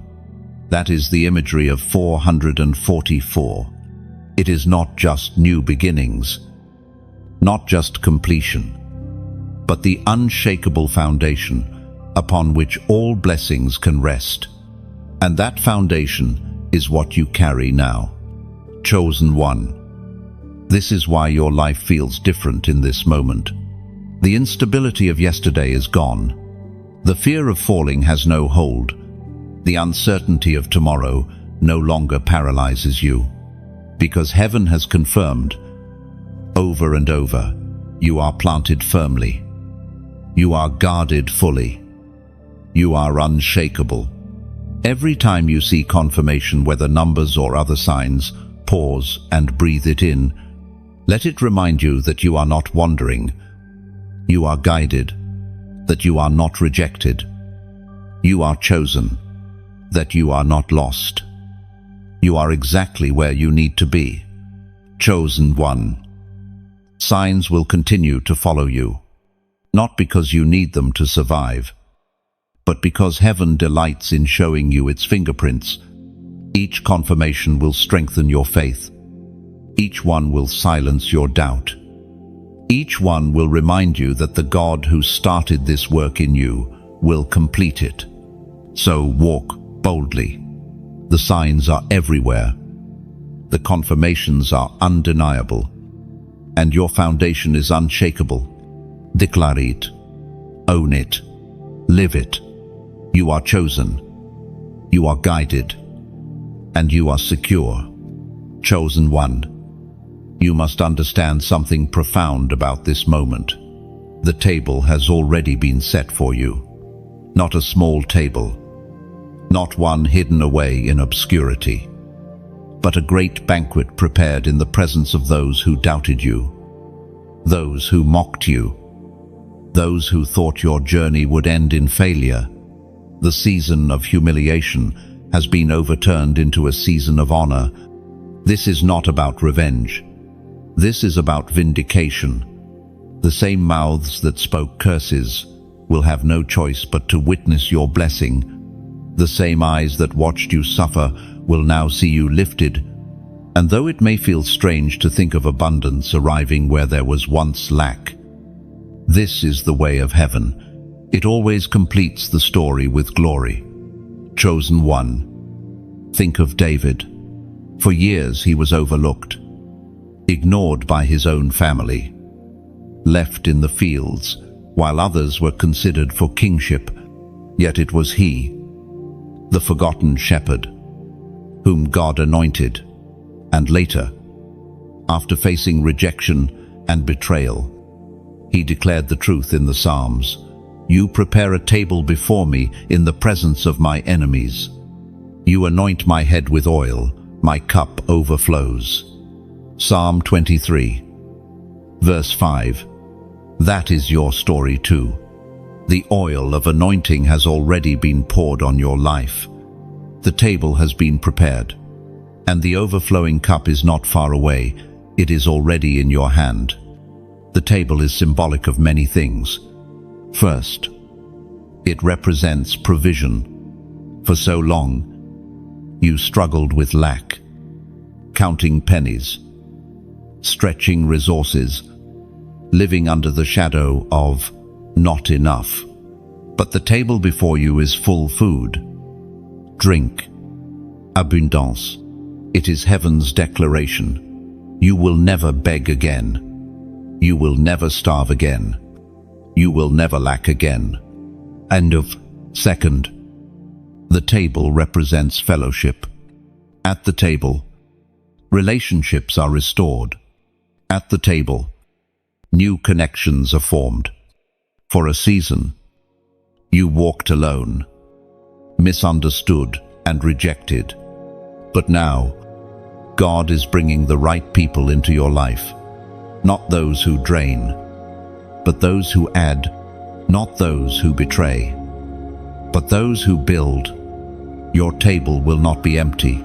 It will be surrounded by divine appointments. Third, the table represents honor. To eat in front of your enemies is not about arrogance. It is about God showing His hand in your life. Those who spoke against you will see you feasting, not to shame them, but to prove that the hand of God was always with you. Your rise will be undeniable, not for your glory, but for His chosen one. You must learn how to sit at this table with grace. Do not allow bitterness to spoil the feast. Do not let arrogance turn the banquet into pride. Sit with gratitude, with humility, with awe, because the truth is, you did not bring yourself here. You were carried. You were preserved. You were chosen. The banquet also represents overflow. The psalm does not say your cup is filled. It says it overflows. That means more than enough. That means not just provision for you, but provision for others. The blessings that are arriving are not meant to stop with you. They are meant to flow through you, touching lives far beyond your imagination. Chosen one, your table will feed nations. Your overflow will quench the thirst of many. Your abundance will break chains of poverty, hopelessness, and despair. You are not just being blessed, you are being positioned as a blessing. And here is the beauty. You don't need to fight for a seat. The table was prepared specifically for you. No one can take your chair. No one can steal your plate. No one can drink from your cup. What God has reserved for you cannot be claimed by another. Your portion is secure. This truth should bring peace to your soul. For so long you felt overlooked. Always second. Always behind. Always late. But the table proves that you were never forgotten. Your portion was waiting, even when you thought it had been lost. Chosen one. When you sit at this table, remember where you came from. Remember the wilderness, the hunger, the tears, not to dwell in pain, but to celebrate the journey. Gratitude will be your greatest companion here. Gratitude will guard your heart against pride. Gratitude will remind you that the feast is not the end. It is the beginning of something greater. At this table, you will also find rest. You have fought long battles, endured endless nights, faced relentless storms. But here, in the presence of your enemies, you will eat in peace. The war is behind you. The table is the signal that the fighting has ended. You are not in survival anymore. You are in rest. Chosen one. Picture yourself now, seated at a banquet overflowing with goodness, laughter echoing, oil flowing, enemies watching silently, and heaven smiling. That is the image of your current season. It may not look that way yet in the natural, but in the spirit it is already complete. And soon, the natural will align with the spiritual, and your eyes will see what your faith has always known. So lift your head. Chosen one, the table is ready. The feast is here. The oil is flowing, and your cup is overflowing. Walk into it with confidence. Sit with humility. and eat with joy. This is your season of the banquet, and nothing, no enemy, no betrayal, no delay can take it from you. Chosen one. The doors are opening now. Doors you once knocked on and heard no answer. Doors that seemed sealed shut, guarded by forces beyond your strength. Doors you even stopped approaching because the rejection became too painful. And yet now, without warning, those very doors are swinging wide. This is not your doing, it is divine timing. For years you tried to force opportunities. You sent out applications, made connections, attempted to push through walls, but every effort seemed to collapse. It wasn't because you were unworthy. It wasn't because you lacked talent or calling. It was because the timing was not right. To open too soon would have been dangerous, like pulling bread from the oven before it is ready. You were not being denied. You were being delayed until you were ready. Chosen one. When heaven opens a door, no one can shut it. And when heaven closes a door, no one can force it open. You have lived long enough to know this truth. The rejections that once broke your heart were, in fact, protection. You didn't see it then, but every no was saving you from a false yes. Every rejection was redirection. Now, the appointed time has arrived. The waiting season has ended, and doors are opening with no effort on your part. Opportunities will come to you. Connections will find you. Invitations will arrive without you striving for them. This is what divine alignment looks like when your preparation meets God's timing. Chosen one. Picture a hallway lined with doors. For years, you walked down that hallway, trying handles, knocking, praying, pleading. Door after door remained closed. You felt discouraged, wondering if perhaps the hallway would never end. But then, suddenly, one door creaks open, then another, and another. Soon, you realize the hallway itself was not a place of punishment, but a place of testing. Now, the doors are opening all at once because you endured. The Apostle John records a promise in the book of Revelation, chapter 3, verse 8. Z. I have placed before you an open door that no one can shut. I know that you have little strength, yet you have kept my word and have not denied my name. This verse is for you, chosen one. Even when you had little strength, you remained faithful. Even when you questioned everything, you still whispered prayers. Even when you felt abandoned, you did not deny the one who called you. And now, the reward is this: open doors that cannot be closed by human hands. Open doors that cannot be shut by the enemy. Chosen one. Notice that it does not say, you must fight for these doors. It says they are placed before you. That means all you need to do is walk through. The striving is over. The chasing is done. You no longer need to beg for what heaven has already prepared. But hear this warning with love. Not every door is yours. Some doors are distractions, designed to lure you away from your true path. In this season, discernment will be your closest ally. How will you know the difference? The right door will not demand you to betray your values. The right door will not drain you of peace. The right door will align with your calling, not fight against it. Chosen one. Your spirit will recognize the right doors. There will be a deep peace. Even if fear tries to whisper otherwise, you will sense heaven's wind at your back, pushing you forward gently but firmly. The right doors may still require courage, but they will never require compromise. Think of Esther, standing at the threshold of the king's court. She knew entering could cost her life, yet she also knew the door had been divinely opened for such a time as this.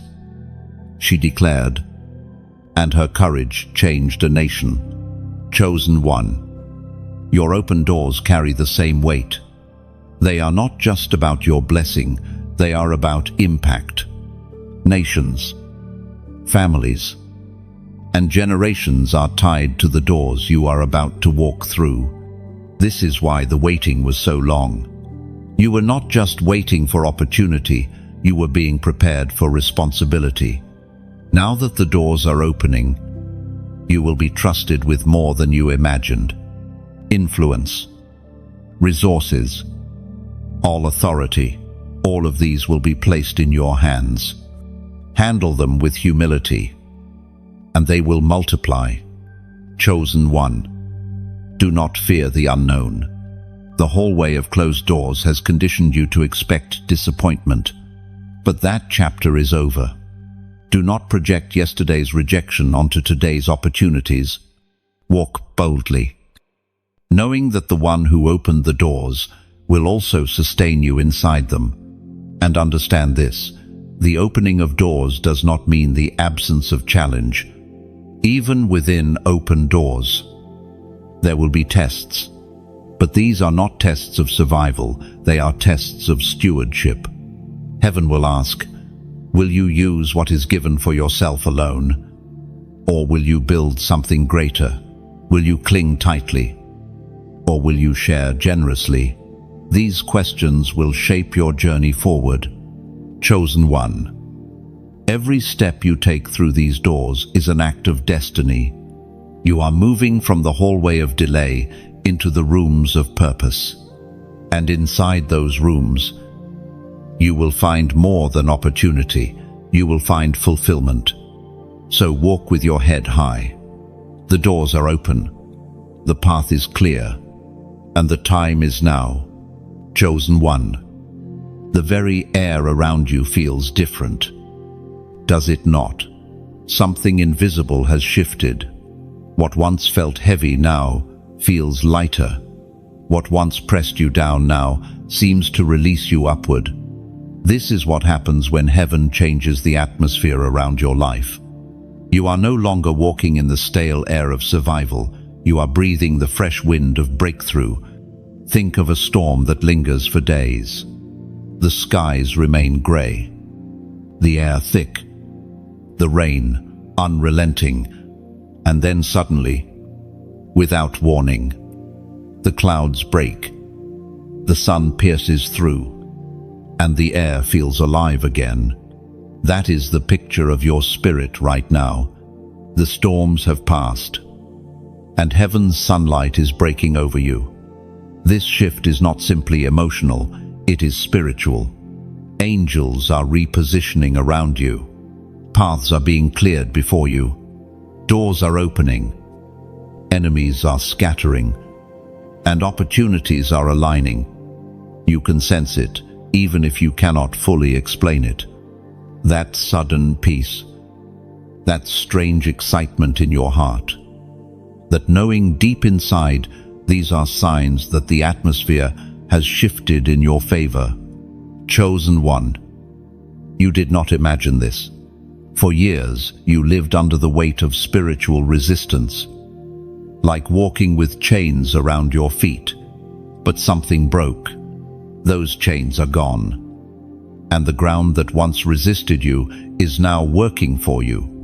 What once felt cursed is now carrying blessing.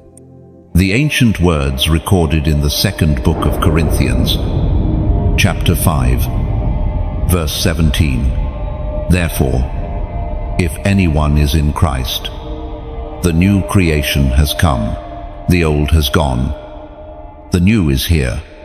This verse is not just history, it is prophecy over your life right now. Your light has come, the glory has risen, the atmosphere has shifted, and nothing can reverse what heaven has already declared. Beloved, let me share with you how this shift will manifest. You will notice conversations that once drained you now lose power over you. You will sense opportunities arriving suddenly, as if out of thin air. You will see favor surround you like a shield. You will realize that the fear you once felt has lost its grip. That is the atmosphere shift, the new reality you are stepping into. But here is what I must emphasize. When the atmosphere shifts, you must shift with it. You cannot walk as though you are still in the storm when the skies have already cleared. If you keep holding your umbrella when the sun is shining, you miss the warmth.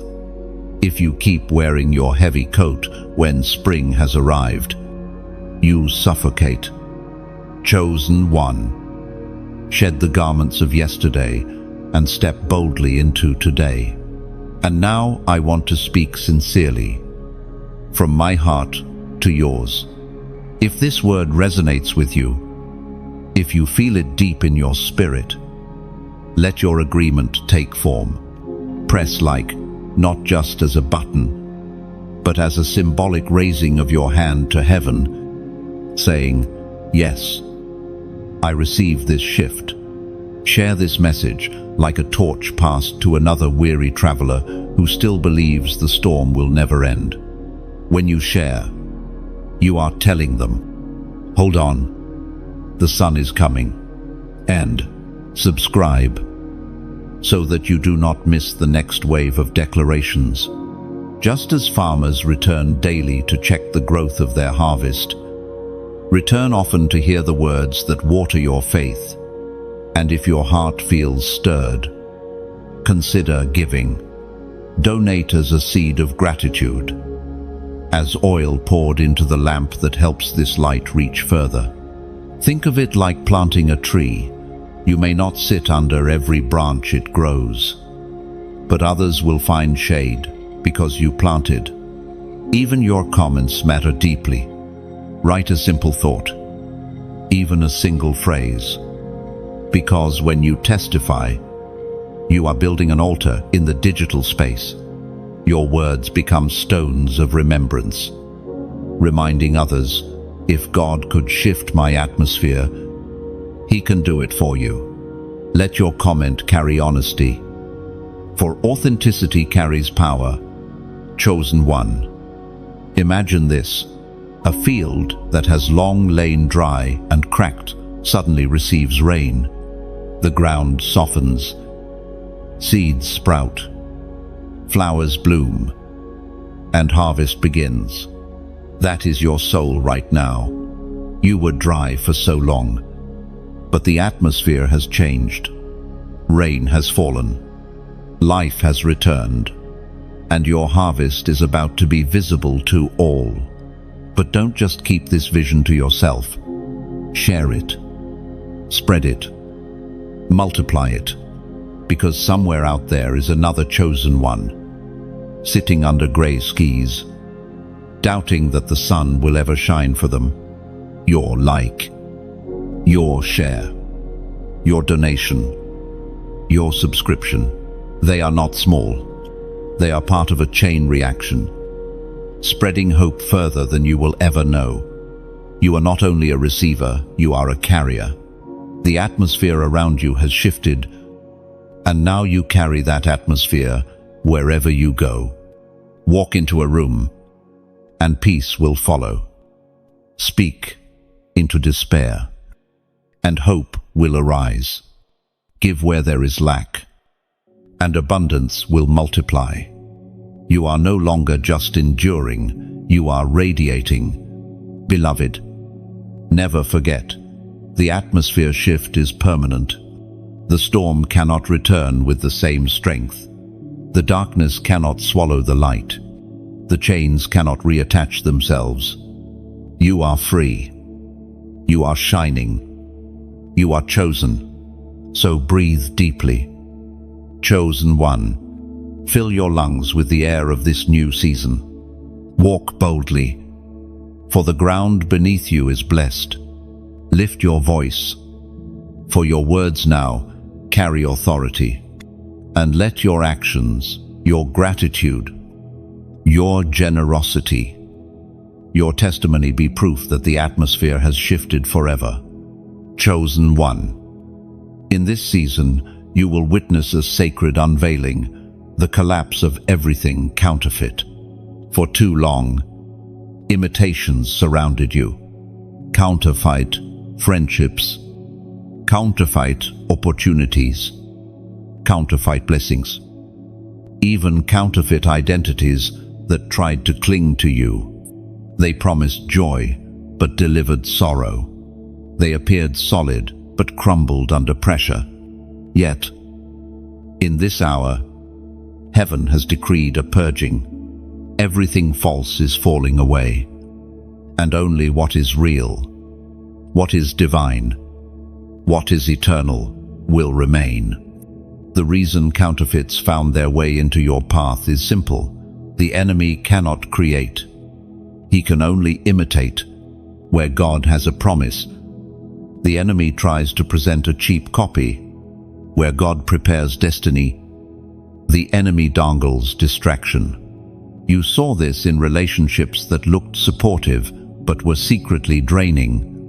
You saw it in opportunities that glittered on the surface but carried poison underneath. You even saw it in voices that claimed to encourage but instead planted seeds of doubt. Chosen one, though you may grieve the losses, rejoice in the collapse. For when the counterfeit falls, the authentic is revealed. You are being freed from illusions that once entangled you. What was never meant for you is leaving, because what truly belongs to you is arriving. Think of wheat and chaff. At first, they grow together, indistinguishable in the field.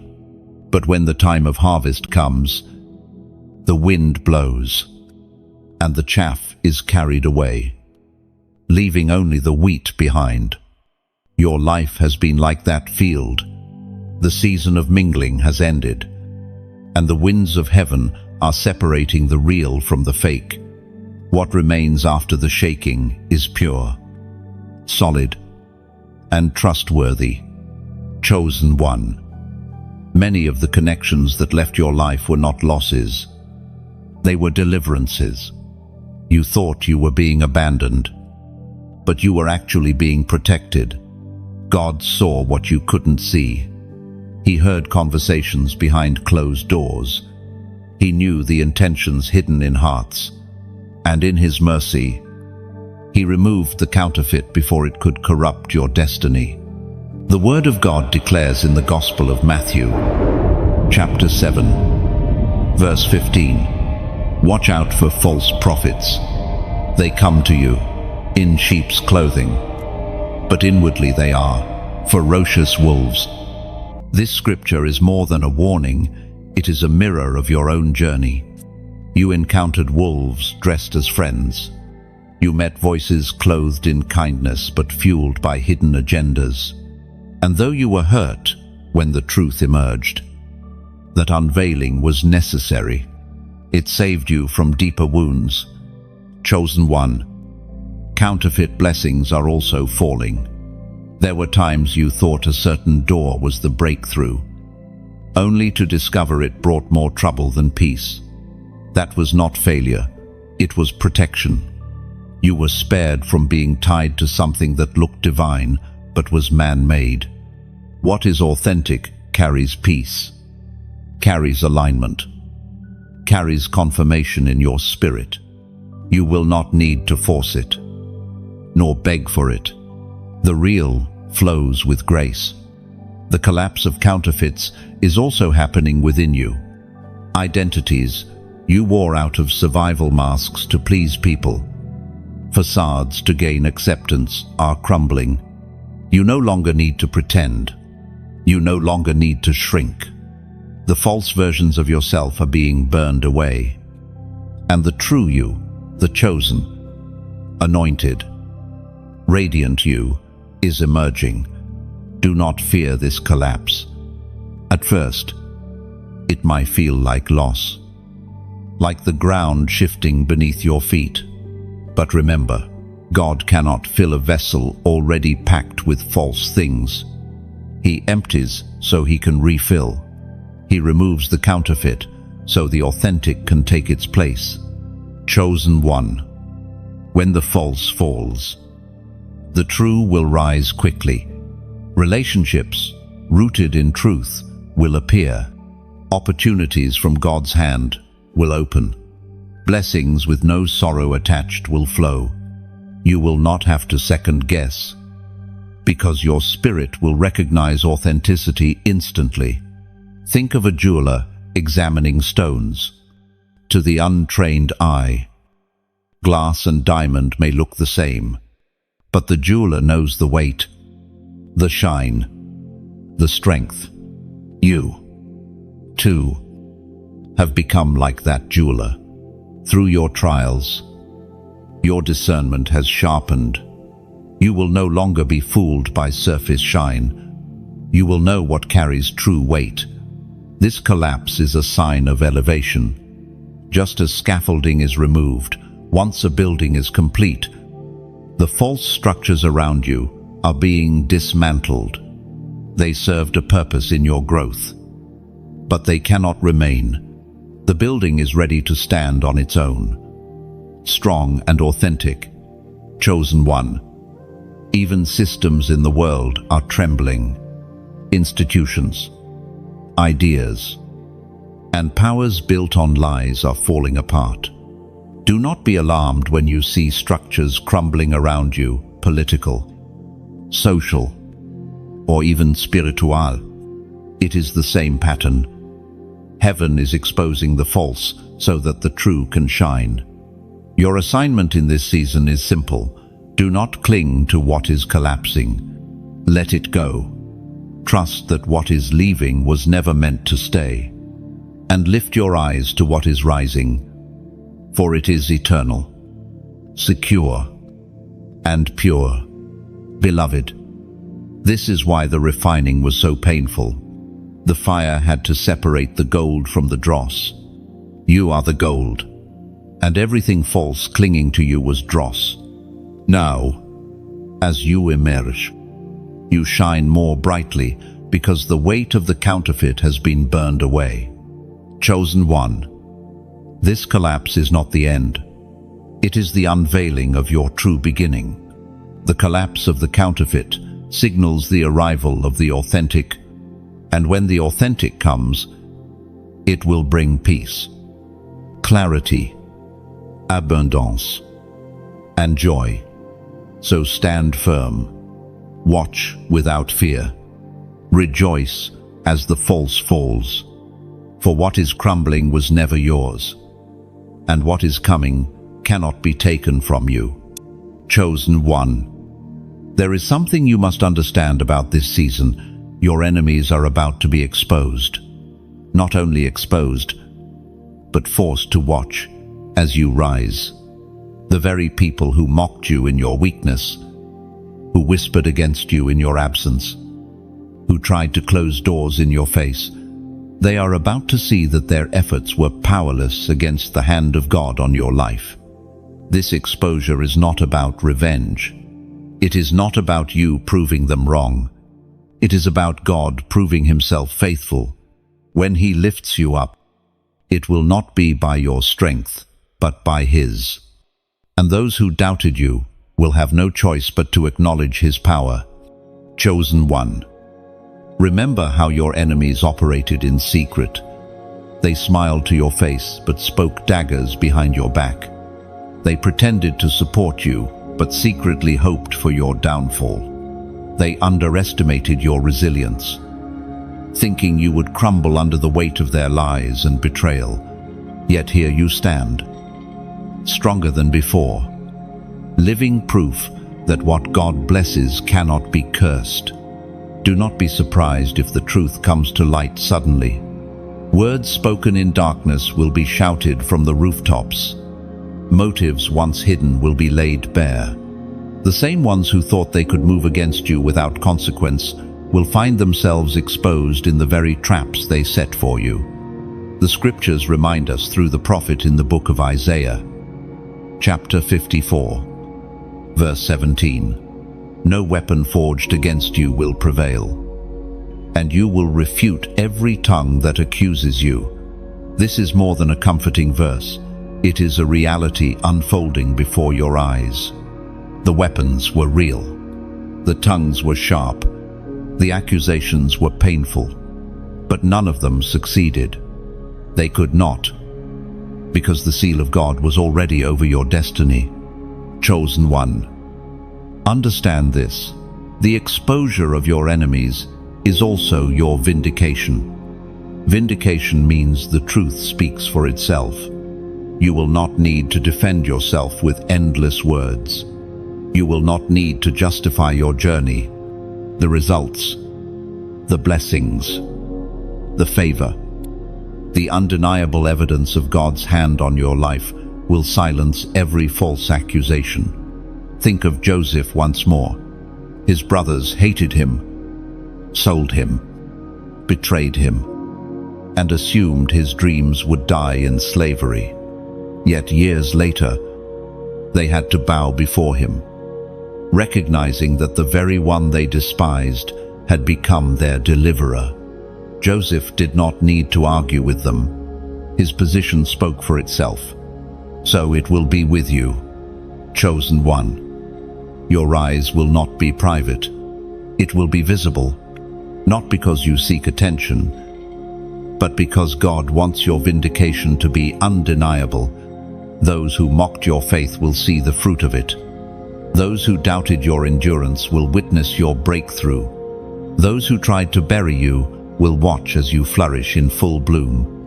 Do not let bitterness poison this moment. It will be tempting to say, "I told you so," to rub your success in the faces of those who despised you.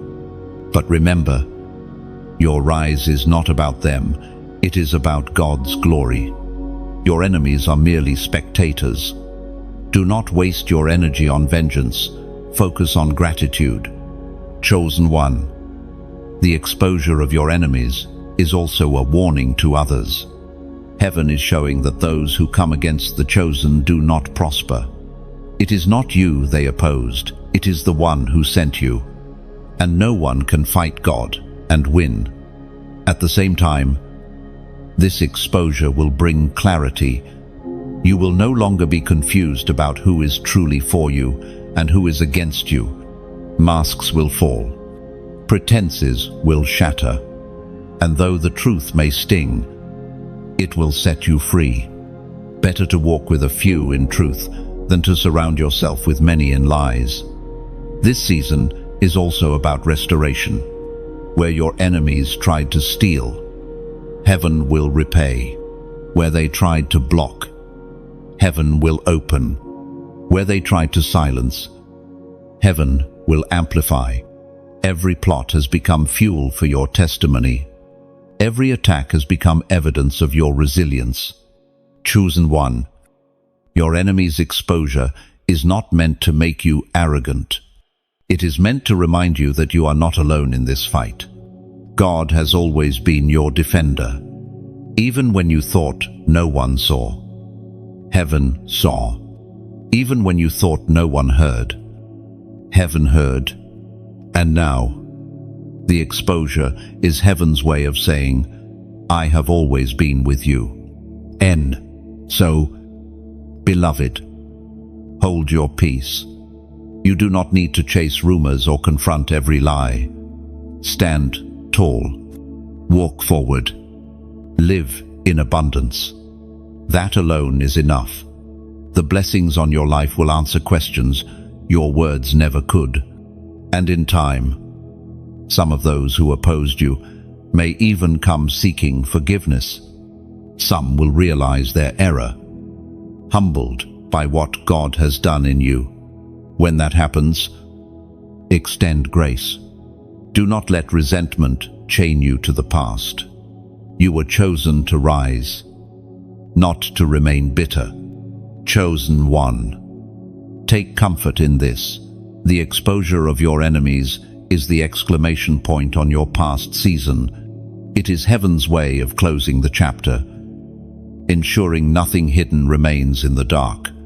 From this moment forward, you walk in freedom, in clarity, in vindication. Their exposure is your evidence, their downfall is your proof, and your rise is heaven's testimony that no weapon formed against the chosen will ever prosper. Chosen one, listen carefully. This is not just a season of provision, it is a season of overflow.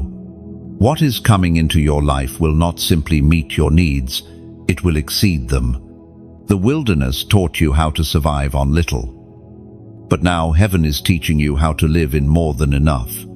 The days of scraping by, the days of constant lack, the days of wondering how you will make it through, they are finished. Overflow means more than provision. Overflow means abundance that spills into every corner of your life. Imagine a cup so full of water that it cannot hold another drop. It spills over the rim, running down the sides, covering the table. That is your story now. Heaven has filled your cup, not only for you, but so that others around you will drink from your overflow. Chosen one, you carried seasons of emptiness. You knew what it was to stretch pennies, to count every coin, to live on prayers and hope.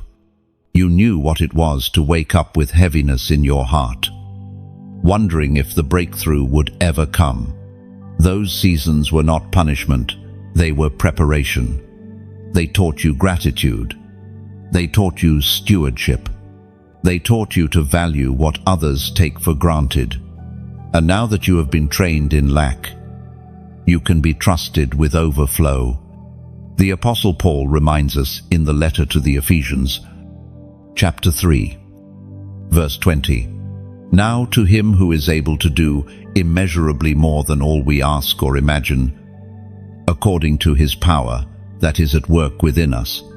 That is the definition of overflow, immeasurably more, not slightly more, not barely more, but immeasurably more than you ever asked, prayed, or imagined. The things you whispered in secret, the dreams you dared not speak out loud, the visions you thought were too big, all of them are about to be answered. Not with scarcity, but with abundance. Chosen one, overflow touches every area in your finances. Expect sudden provision, unexpected checks, debts cancelled, opportunities for increase. These are signs of overflow. In your relationships, expect restoration, love where there was once heartbreak, loyalty where there was once betrayal, family bonds healed where there were once fractures. In your spirit, expect joy, peace that you cannot explain, laughter returning to your mouth, strength flowing like a river. But overflow is not only about you. God blesses you to make you a blessing. Your overflow is meant to quench the thirst of those around you.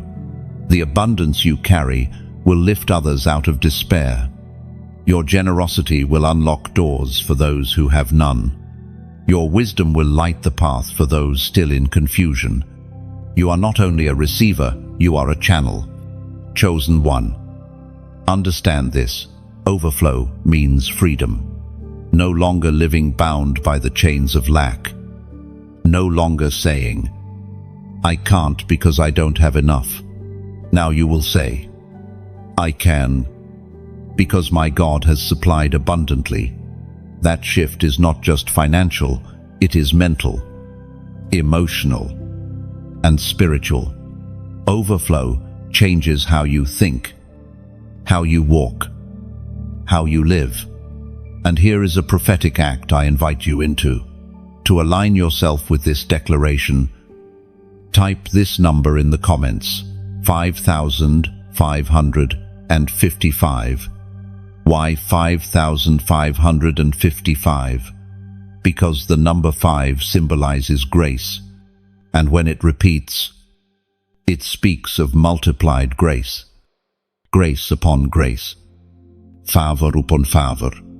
By declaring 5,555, you are testifying that this overflow in your life is not your doing, it is grace.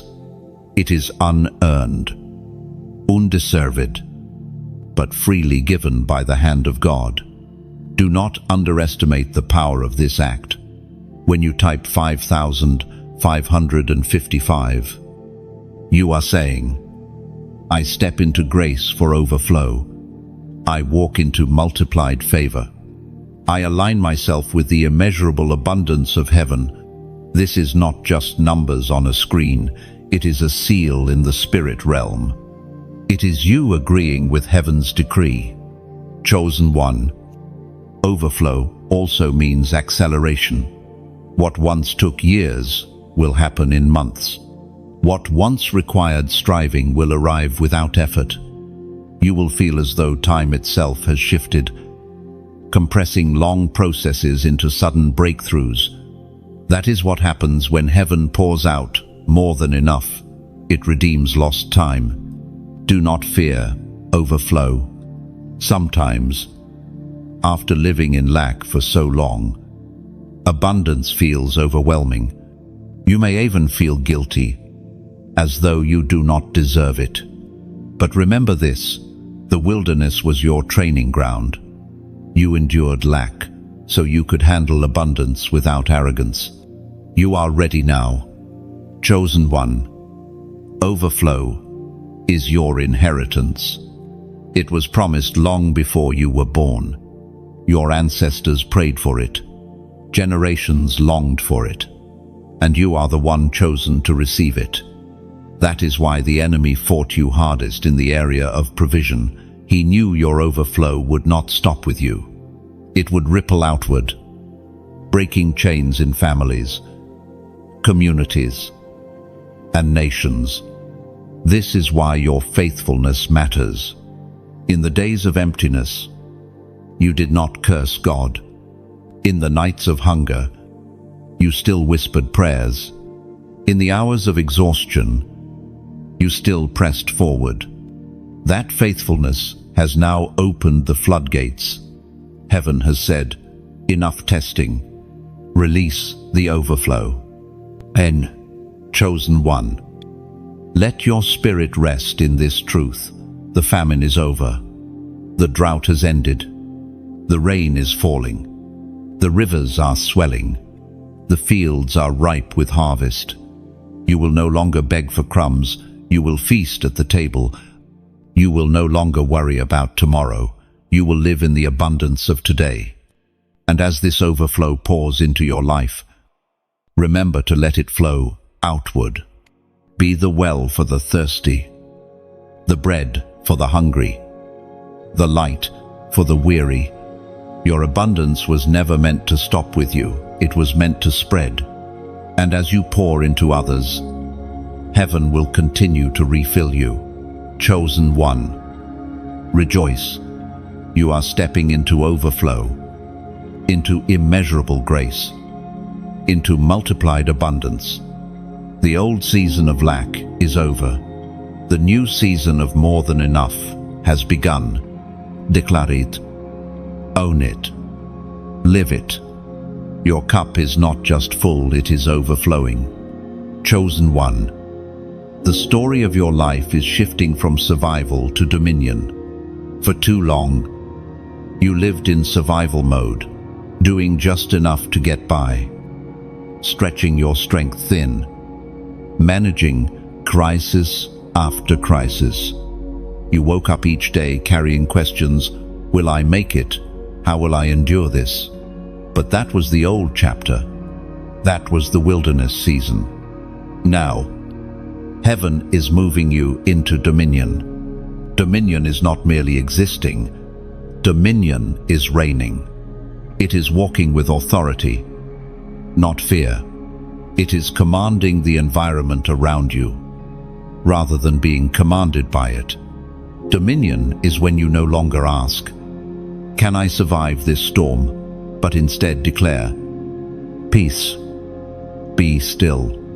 Dominion is when you are not reacting to life, but leading it. Not hiding from challenges, but conquering them. Chosen one. Survival was necessary for a time. It taught you resilience. It proved your endurance. It revealed your faith. But survival was never your destination. It was your training ground.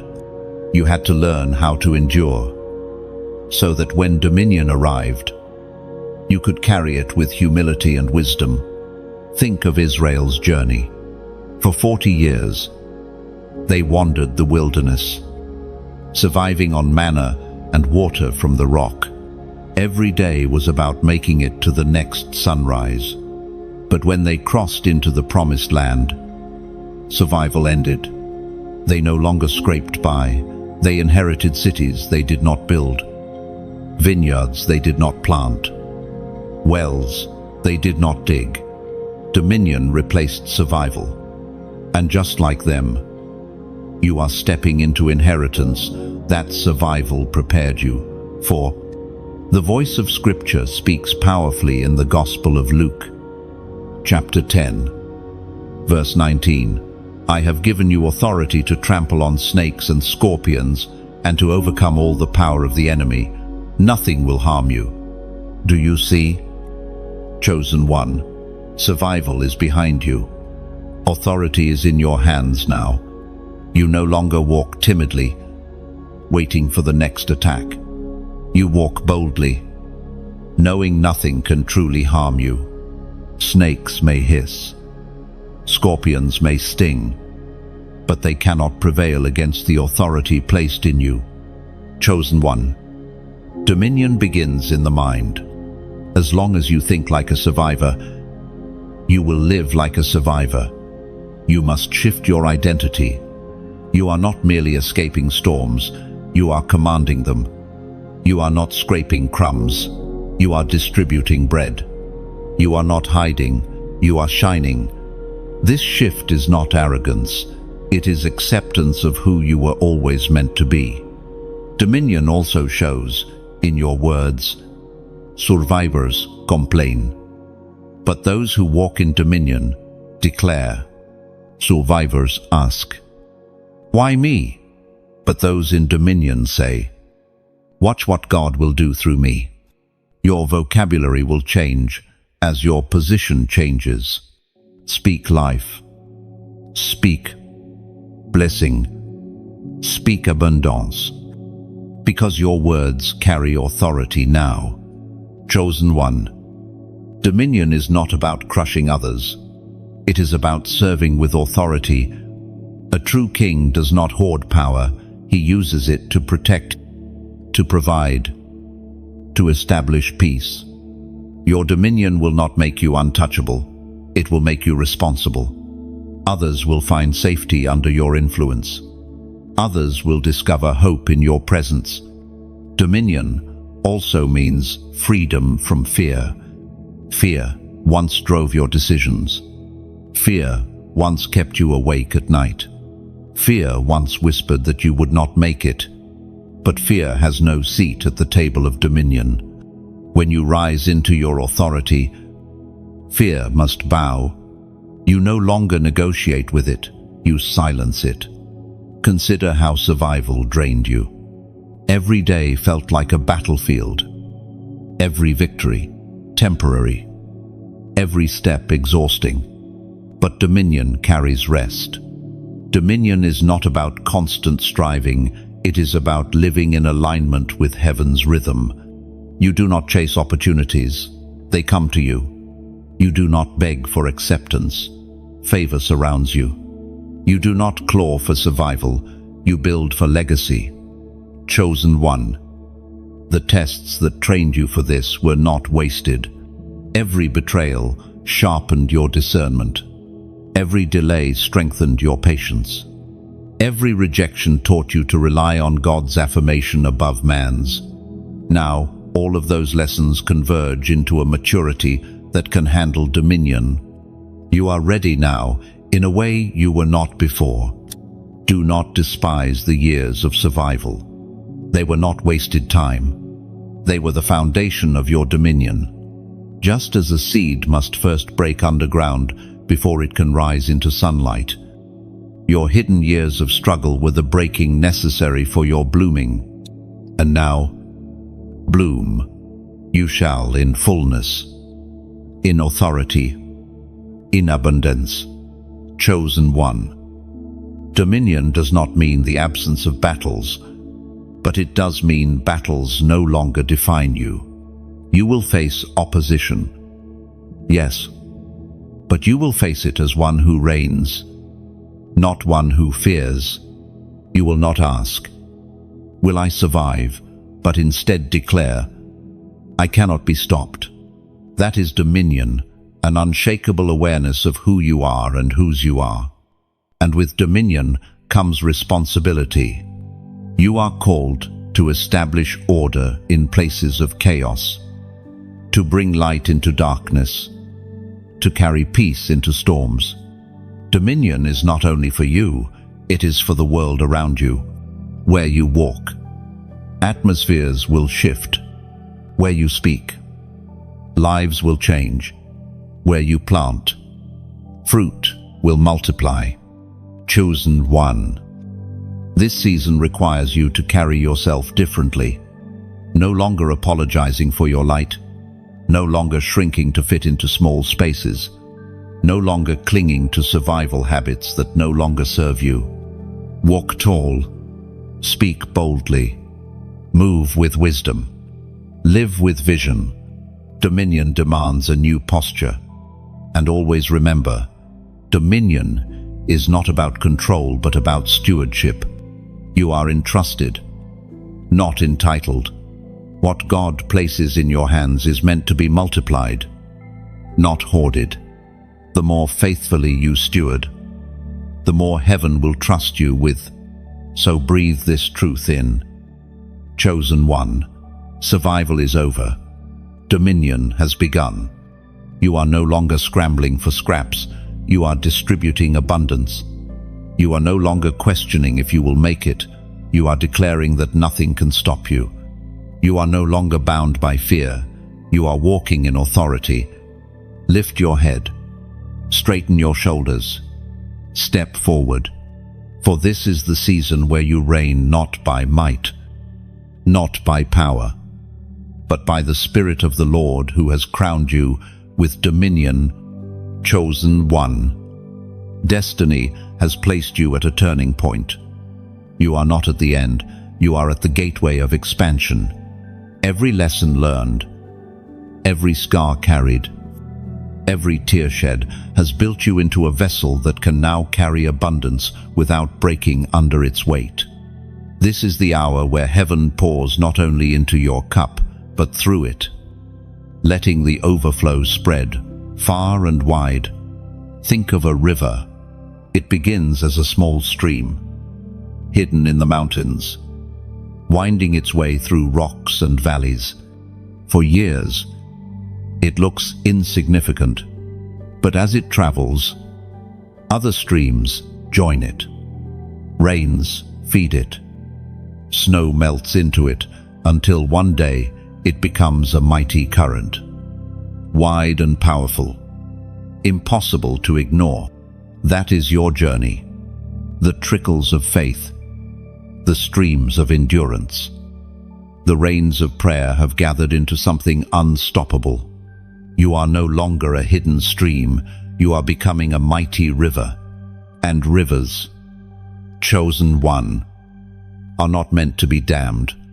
They are meant to flow. Your calling is not to hoard blessings, but to let them move through you, watering the dry places, feeding the parched lands, and carrying life wherever they go. Heaven is trusting you to steward this flow, to keep it pure, to let it multiply. The Word of God declares in the book of Malachi, chapter 3, verse 10, "Test me in this, says the Lord Almighty, and see if I will not throw open the floodgates of heaven and pour out so much blessing that there will not be room enough to store it. This is the promise you are stepping into. Not a trickle, not a drizzle. Floodgates. Blessings so great they cannot be contained. This is the reality of your next chapter. Chosen one. Your role is to remain a channel. If a river tries to keep water only for itself, it becomes stagnant, breeding disease instead of life. But when the river flows freely, it never runs dry. That is the mystery of giving. The more you release, the more you are filled. The tighter you grip, the less you can receive. So let me speak to you sincerely, with no pressure, only truth. If this word is nourishing you, if these messages are like living water to your soul, then I invite you to respond with action. Press like, not because it's a habit, but because it's a symbolic act of saying, yes, this word is flowing in me. Share this message not as routine, but as planting a seed in someone else's dry ground, for you never know who is parched, waiting for a drop of hope. Subscribe, not as a mere click, but as a commitment to stay connected to the stream. Just as a farmer revisits the well daily for water, you will need to return to drink from words that keep your faith alive. And if your spirit feels stirred, consider giving. Think of it not as losing, but as sowing.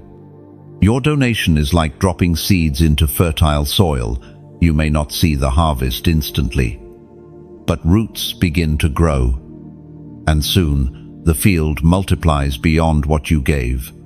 Picture this: every like is a spark, every share is a torch, every subscription is a stone laid in a foundation, and every donation is a seed planted in rich soil.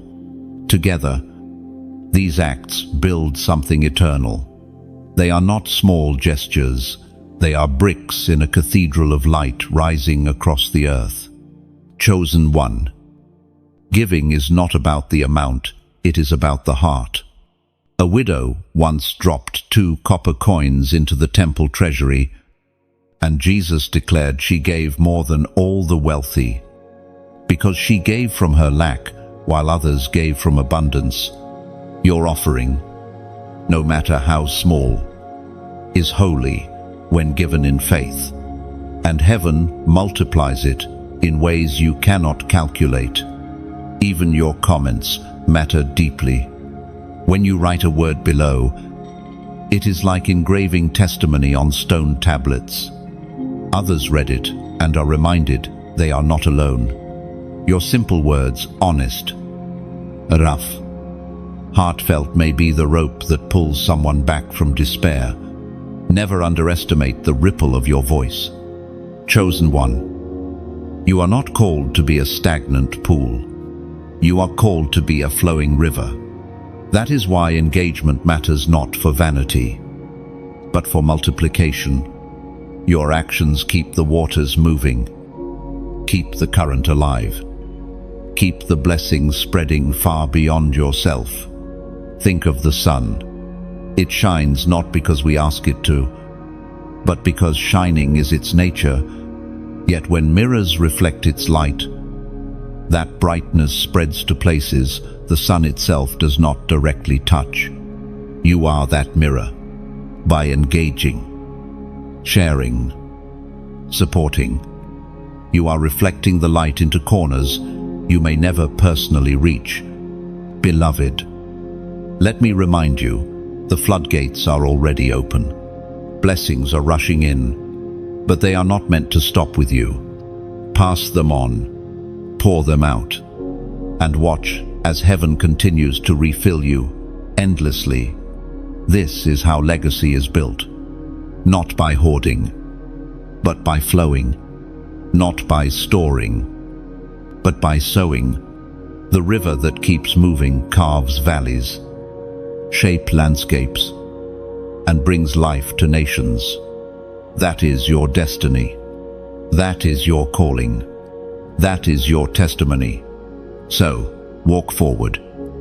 Chosen one, keep your heart open, your hands generous, your spirit humble. Be the river, not the dam. Let blessings pass through you freely, and you will never run dry. Chosen one, there comes a point when silence speaks louder than words. When the atmosphere around your life declares transformation even before your lips do, that is the moment you are stepping into now. The shift is not only internal, it is visible. People will begin to notice without you saying a thing. They will see the glow on your face, the authority in your steps, the peace in your voice. It is impossible to hide when heaven itself has stamped you with glory. For too long, you lived under misunderstanding. People looked at you and saw weakness. They judged your struggle without knowing your battle. They whispered about your wounds without realizing they were watching a warrior in training. But now, the unveiling is here. The same voices that mocked you will marvel at you, not because you sought their validation, but because the fruit of endurance is undeniable. Chosen one, transformation is like a seed sprouting from the soil. For weeks, months, perhaps years, nothing appears above the ground. It looks like death, like barrenness, but underground, life is pushing. Roots are forming, growth is happening, and then suddenly, one day, the soil breaks, and the sprout emerges. That is where you are now. You are breaking through the soil. You are rising visibly into the light. The Word of God affirms this in the book of Philippians, chapter 1, verse 6, being confident of this, that he who began a good work in you will carry it on to completion until the day of Christ Jesus. This scripture is not theory, it is your reality. The good work that began in your life years ago, when you first whispered yes to God, has never been abandoned. It has been nurtured, refined, and protected, and now it is being completed in you. You are the living proof that heaven finishes what it starts. Chosen one. Take note of the transformation within you. You no longer react the same way to storms. What once threw you into despair now only deepens your prayer. What once broke you now builds you. What once silenced you now fuels your voice. You are not the same person who entered the wilderness. The fire purified you. The waiting strengthened you. The tears watered the seed. And the result is transformation too deep to be denied. But transformation is not only for your benefit, it is testimony. Others are watching you, perhaps silently. They wonder if survival is possible, if healing is real, if breakthrough ever comes. Your life is becoming their answer, without preaching a sermon, without quoting a verse, without forcing your story. You are living proof. Every step you take says, yes, it's possible. Yes, God is faithful. Yes, change comes. End of chosen one. Your transformation is also your weapon. The enemy cannot argue with fruit. Lies crumble when faced with evidence.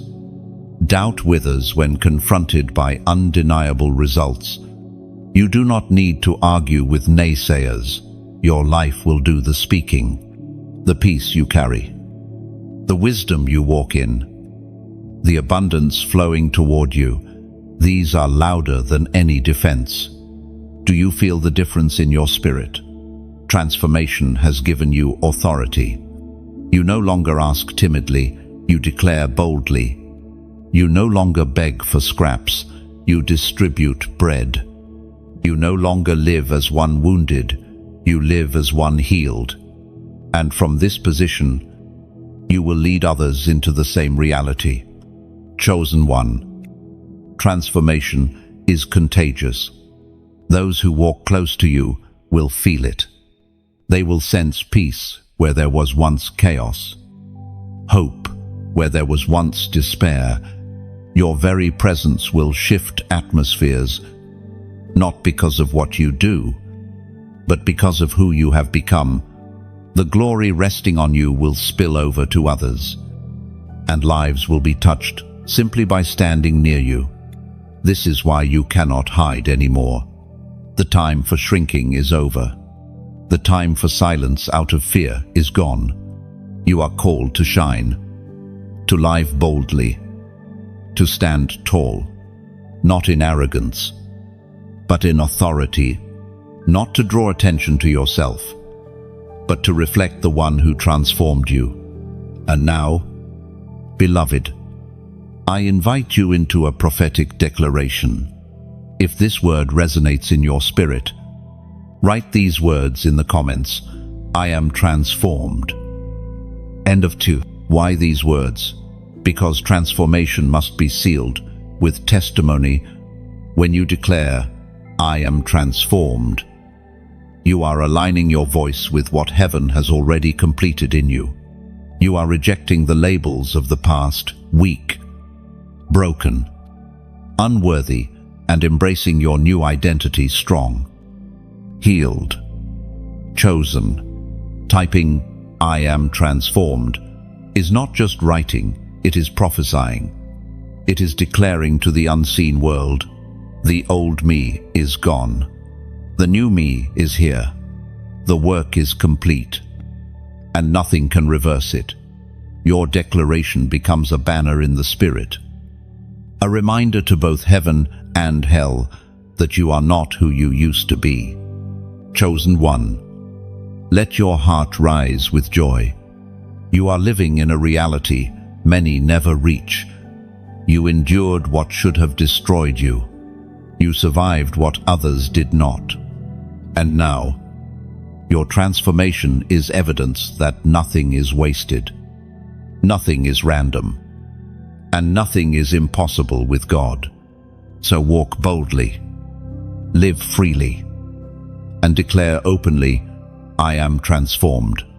Let those words echo in your mind, roll off your tongue, and shape your future. Because you are not returning to who you were, you are stepping fully into who you were always meant to be. This is your season of visible transformation. Wear it, speak it, live it, and let the world see what heaven has done in you. Chosen one, pause and recognize the power of alignment. This is not simply about opportunity, blessing, or breakthrough. It is about being in step with the rhythm of heaven. Alignment means the right place, the right time, the right people, and the right purpose, all converging around your life. For years, it felt as though everything was out of sync. You would take a step forward, only to be pushed back 2 more. You would meet people who seemed promising but proved draining. You would enter doors only to find they led nowhere. That was disalignment, and it was exhausting. But now, the shift has come. The scattered pieces are coming together, the puzzle forming into a picture that makes sense. The moments of confusion are being rewritten as clarity. You are beginning to see why certain doors never opened, why certain connections never lasted, why certain seasons dragged on. It was not failure, it was protection. Heaven was realigning you. Even when you resisted, alignment is the difference between striving and flowing. When you are misaligned, every step feels heavy, every task feels draining, and every effort seems wasted. But when you are aligned, things begin to move with grace. Doors open with little effort. Conversations flow naturally. Resources arrive without endless striving. Alignment is not about ease, but about divine rhythm. It is heaven's way of carrying you. So you do not exhaust yourself pushing against currents.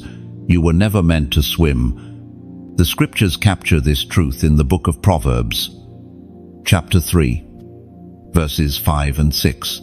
Trust in the Lord with all your heart, and lean not on your own understanding. In all your ways submit to him, and he will make your paths straight.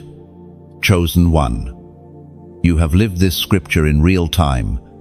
Your understanding could not explain the twists, the delays, the sudden endings. You wrestled with why until you exhausted yourself. Yet, in every hidden way, heaven was straightening paths, clearing obstacles, and leading you toward alignment.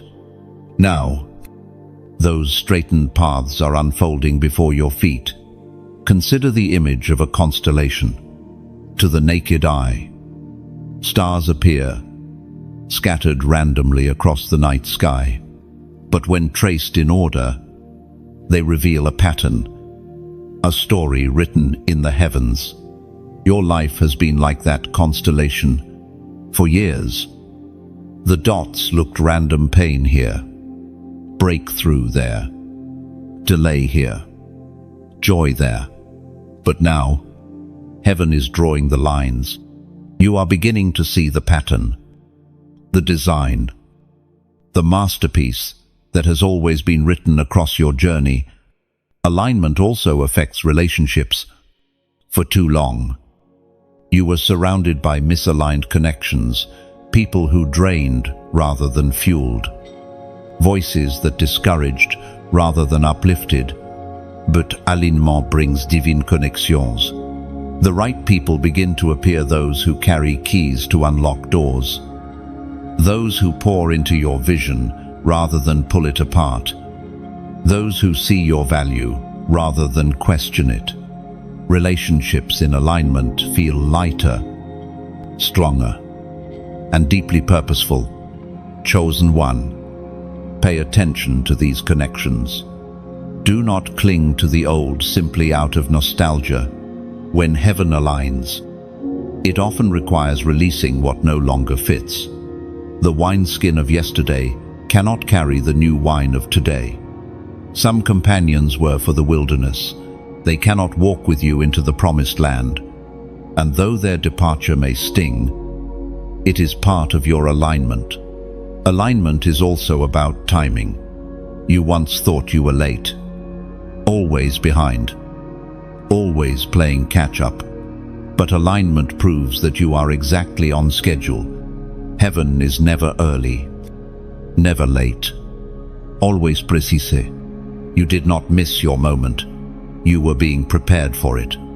And now that the time has come, everything moves quickly. What delayed for years will accelerate in months. Alignment compresses time. Think of a key fitting into a lock. For years, you rattled doors, forcing keys that did not belong, growing frustrated at the resistance. But when the right key meets the right lock, the door opens effortlessly. That is alignment. You are about to step into rooms where the keys in your hand finally fit, where your preparation finally matches the opportunity, where your voice is finally heard for what it carries. Chosen one. Alignment is not random. It is prophetic. It is heaven's signal that your journey is entering fulfillment. The scattered years were not wasted. They were ingredients. And now, in alignment, those ingredients form the feast. You will taste and see that nothing was meaningless. This season of alignment also brings responsibility. To remain in rhythm with heaven requires sensitivity. Do not rush ahead of the Spirit. Do not drag behind in fear. Walk step by step, trusting that each instruction, however small, is shaping the greater design. Obedience in alignment brings acceleration. Resistance in alignment causes delay. Chosen one. Think of a symphony. Each instrument plays its part, each note timed to perfection. Alone, the sound may feel incomplete, but together, harmony emerges. Your life is part of that symphony. You are not playing solo. You are part of heaven's orchestra. And in this season, your instrument is tuned. Your timing is perfect. Your place in the song is clear. Do not despise the years of practice, the lonely rehearsals, the silent halls. They were preparing you for the stage of alignment. And now, when you play your note, it will resound, not in isolation, but in harmony with heaven's song. Chosen one, rejoice in this truth. Alignment means you no longer strive to belong. You belong because heaven placed you. You no longer force doors they open because heaven unlocked them. You no longer cling to empty connections. The right ones find you because heaven sends them. Rest in this. Flow with this. Walk boldly in this. For alignment is here, and it is carrying you into everything you were created for. Chosen one. In this moment, you are being called to walk in a deeper dimension of peace, not the fragile peace of circumstances, which shifts with every storm, but the eternal peace that cannot be shaken. This is the kind of peace that stands even when the winds rage, that smiles even when uncertainty looms, that rests even when battles surround you. It is not the absence of storms, it is the presence of God within the storm. For years, your heart was restless. Sleep fled from you. Anxiety wrapped itself around your chest like chains. You lived in a cycle of tension, always bracing for the next blow, the next disappointment, the next betrayal. That was survival, not peace. But now, the wilderness has passed. You are being ushered into a peace that is not dependent on conditions, but anchored in truth. Peace is not weakness. It is strength. It is the ability to remain steady when others collapse, to breathe deeply when others choke on fear, to see clearly when others are blinded by panic. Peace is the armor of the chosen. With it, you are untouchable, for no arrow of anxiety can pierce a heart guarded by divine calm. The scriptures speak this over you in the Gospel of John, chapter 14, verse 27. Peace I leave with you, my peace I give you. I do not give to you as the world gives. Do not let your hearts be troubled, and do not be afraid. This is the peace being imparted to you now, not the temporary calm the world sells, not the fragile security of money or possessions, but the eternal peace of Christ himself. It is a gift, freely given, freely received. Chosen one. Peace manifests in ways you may not expect. You will find yourself laughing in moments that once crushed you. You will wake in the morning without the heaviness that used to greet you like an unwelcome shadow. You will sit in silence and discover that your thoughts are no longer racing but resting. This is the fruit of transformation, the mind once tormented now at ease. Peace also shifts how you interact with others. Where once you reacted quickly, lashing out from wounds, now you respond with calm wisdom. Where once arguments escalated, now your presence disarms tension. Where once you carried the storm inside you, now you carry the stillness of heaven. People will notice, even if they cannot explain it. But peace is not passive. It is active resistance against fear. Every time you choose peace, you are declaring war against anxiety, against despair, against hopelessness. Peace is rebellion against the chaos the enemy tries to plant. Peace is a weapon, sharp and unstoppable, because it refuses to be moved. Chosen one, do not confuse peace with escape. It does not mean you will never face challenges again. It means you will face them differently. The same storm that once terrified, you will now look smaller. The same enemy that once roared loudly will now sound weak. Peace changes your perspective. It does not remove the storm, but it reveals who is greater than the storm. Think of Jesus asleep on the boat while waves crashed and disciples panicked. His stillness was not ignorance, it was authority. He knew the sea could not drown the Creator who formed it. That same authority is being placed in you now. You will sleep in storms, not because the danger is absent, but because your peace is anchored. Chosen one. Peace is also prophetic. It declares to the future, I am not shaken. I will not break. I am carried. Your peace will frighten the enemy, because he thrives on fear. When you do not fear, his weapons lose their power. Your calm will confuse him. Your stillness will frustrate him. Your laughter in the storm will silence him. This is why your peace is precious. Guard it. Protect it. Do not let trivial distractions steal it. Do not let toxic voices pollute it. Do not let fear disguise itself as wisdom and rob you of rest.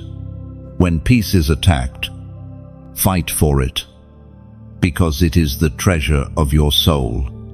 Chosen one. Peace also prepares you for abundance. Without peace, wealth becomes anxiety. Without peace, influence becomes a burden. Without peace, opportunities become traps. But with peace, you can carry all these things without being crushed by them. Peace is the foundation upon which blessings safely rest. This is the gift heaven is giving you now, and it is not fleeting. It will remain with you as long as you remain in alignment. Every morning you rise, peace will greet you like an old friend. Every night you lie down, peace will cover you like a blanket. Every step you take, peace will walk beside you as a faithful companion. Chosen one. Never again will you live tormented by dread. Never again will you allow the past to replay endlessly in your mind. Never again will you bow to the lies that whisper, you are not enough. Your peace silences them all. Your peace is your shield. So breathe deeply now. Inhale the calm of heaven. Exhale the residue of fear. Let your heart settle. Let your thoughts slow. Let your soul rest. For this is the inheritance of the chosen, not chaos, not panits, not torment, but peace, everlasting. Chosen one. This moment in your life is more than transition. It is multiplication. What heaven is doing for you now will not only add, it will multiply. Addition is small steps forward. Multiplication is exponential leaps.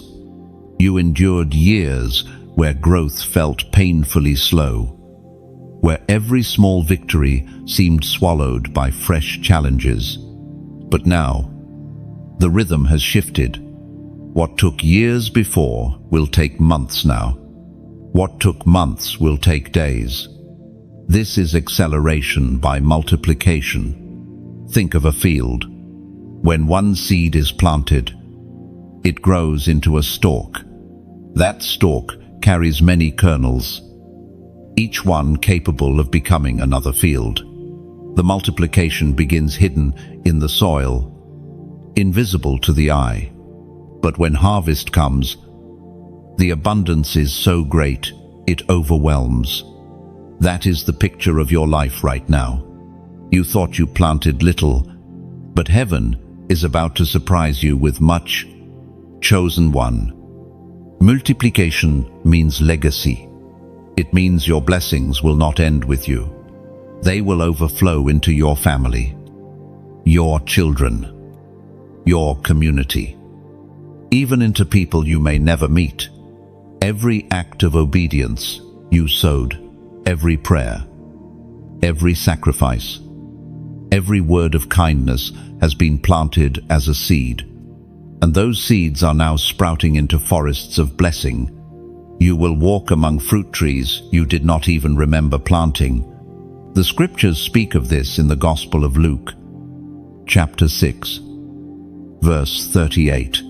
Give, and it will be given to you, a good measure, pressed down, shaken together, and running over, will be poured into your lap. For with the measure you use, it will be measured to you. This is the law of multiplication. You gave when it hurt. You sacrificed when no one saw. You sowed when your hands were trembling, and heaven has measured it back to you not equally, but abundantly. What you gave in faith is returning, multiplied, pressed down, shaken together, running over. Chosen one. Multiplication is not only about material wealth, it is also about wisdom multiplying in your words, influence multiplying in your voice, favor multiplying in your name. Where once you were ignored, now you will be sought after. Where once your voice trembled, now it will resound. Where once your presence was overlooked, now it will shift atmospheres. Multiplication touches every part of your being. But multiplication also requires capacity. When blessings multiply, you must expand to hold them. A small vessel cannot contain an overflowing river. That is why your stretching was so painful. It was not punishment, it was enlargement.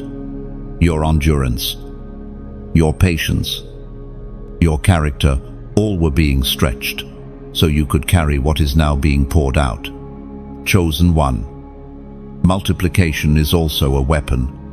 The enemy hoped your struggles would silence you. He thought lack would paralyze you. Betrayal would destroy you. Failure would break you. But instead, every loss became seed. Every wound fell like a kernel into the soil. And now, the harvest is your revenge. Your abundance is the answer. Your multiplication is the testimony that darkness could not stop you. Beloved, this multiplication is not random, it is prophetic. Heaven is declaring that the time of little is over, and the time of overflow has come. You are stepping into a life where blessings will not only meet your needs but spill into others. You are stepping into a reality where your influence multiplies like fire, spreading from spark to blaze. And here, chosen one, I invite you to seal this with a prophetic declaration. Type this number in the comments: 1111. Why 11? 11. Because the number 1 represents unity, beginnings, and alignment with divine order. Repeated 4 times. It speaks of multiplied beginnings, a season where new doors do not open one at a time, but burst open together. It is the symbol of synchronized grace, of alignment multiplied across every area of your life. By declaring 1111, you are testifying, I step into multiplied beginnings. I receive exponential blessings. I walk in overflow. I do not dismiss this act as small. Your agreement matters. Typing 1111 is not just inputting digits, it is stamping your spirit with heaven's decree of multiplication. It is declaring with your own hands, the time of little is over. The season of much has come. Oh, chosen one. Multiplication also means acceleration of impact. Your testimony will not touch one, but many. Your influence will not be contained by small circles, but will spread like ripples across waters. One voice becomes many echoes. One seed becomes countless harvests. One act of obedience becomes a movement. That is what heaven is doing in and through you now. But with multiplication comes stewardship. Abundance requires wisdom. The overflow must be directed with care, or it becomes wasted. Heaven multiplies only what you are prepared to manage. That is why your discipline in seasons of little mattered so much. If you could manage pennies, you can manage wealth. If you could steward small influence, you can now carry authority. Chosen one. Rejoice in this truth. Multiplication means your story is no longer confined to you. Your blessings, your influence, your testimony, they will ripple outward. Generations will feel what you endured. Nations will be touched by what you carried. You are not just chosen for yourself, you are chosen for legacy. So stand tall. Beloved, the harvest is ripe. The field is full. The multiplication is here. And as you walk forward, let your life testify that every seed sown in faith, every sacrifice made in secret, every prayer whispered in the dark was never wasted. It all multiplied, it all returned, it all became abundance. Type 1111 and let heaven see your agreement. Declare it. Believe it. Live it. The time of multiplication has come, and you are walking straight into it. Chosen one. Pause for a moment and look back at how far you've come. The road was not smooth. It was not paved with ease. It was filled with sharp stones, steep climbs, and nights so dark you thought the dawn would never break.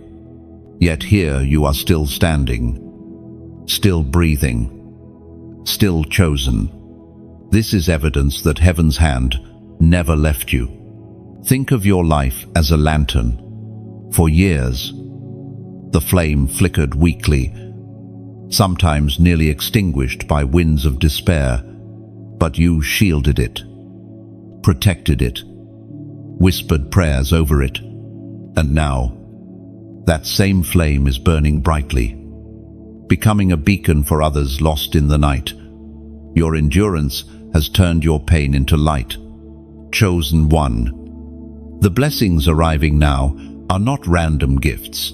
They are rewards for faithfulness. The seasons of little were never punishment. They were preparation. Every tear watered the ground for the harvest you are stepping into. Every prayer was a seed. Every sacrifice was a foundation stone. And now, heaven is saying, it is time to build. And chosen one. Imagine your soul as a garden, long hidden behind high walls. The soil once seemed barren, cracked by drought and overlooked by all. Yet every whispered prayer was rain. Every act of faith was sunlight. Every tear was fertilizer. Now the walls are falling, and the garden is revealed lush, vibrant, overflowing with fruit. What once looked empty is bursting with life.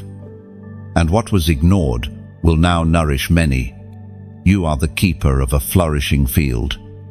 Proof that nothing planted in faith ever dies, but blossoms in heaven's appointed season. Chosen one. See yourself as a mountain. Winds battered you. Storms pounded against your sides. and many expected you to crumble into rubble.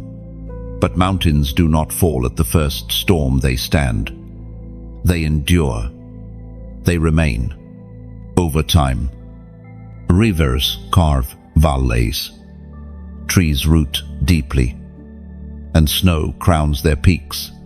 That is you, crowned through endurance, carved into majesty by trials, unshaken by tempests. Now you rise as a landmark of hope, a place where others will find direction and refuge. You are not broken by storms, you are defined by them. The scriptures affirm this in the book of Galatians, chapter 6, verse 9. Let us not become weary in doing good, for at the proper time we will reap a harvest if we do not give up. You did not give up. You wanted to. You thought about it. But something deep inside the chosen spark refused to quit. And because you did not faint, the harvest is now unavoidable. Beloved, let me share something with you from the heart. Messages like this are not accidents. They are lanterns placed along your path. If the words here nourish you, if they bring peace, hope, or strength, then do not keep the lantern only for yourself. Help carry it further. Press like, not as a routine, but as if you are striking a match to ignite another lantern. Each like is a spark. Each spark a testimony that light still spreads in a dark world. Share this message, not out of obligation, but as if you are passing a torch to a fellow traveler walking through shadow. You may not know who they are, but your act could light their way. Subscribe, not merely to a channel, but as if you are committing to walk this road together, step by step. So no flame dies alone. And if your heart stirs toward generosity, consider giving. Think of giving not as money leaving your hands, but as oil poured into the lantern. Without oil, the flame dies. With oil, the flame grows, reaching further, brighter, higher. Your gift is not just donation, it is fuel for fire. Even your comments, beloved, are sacred.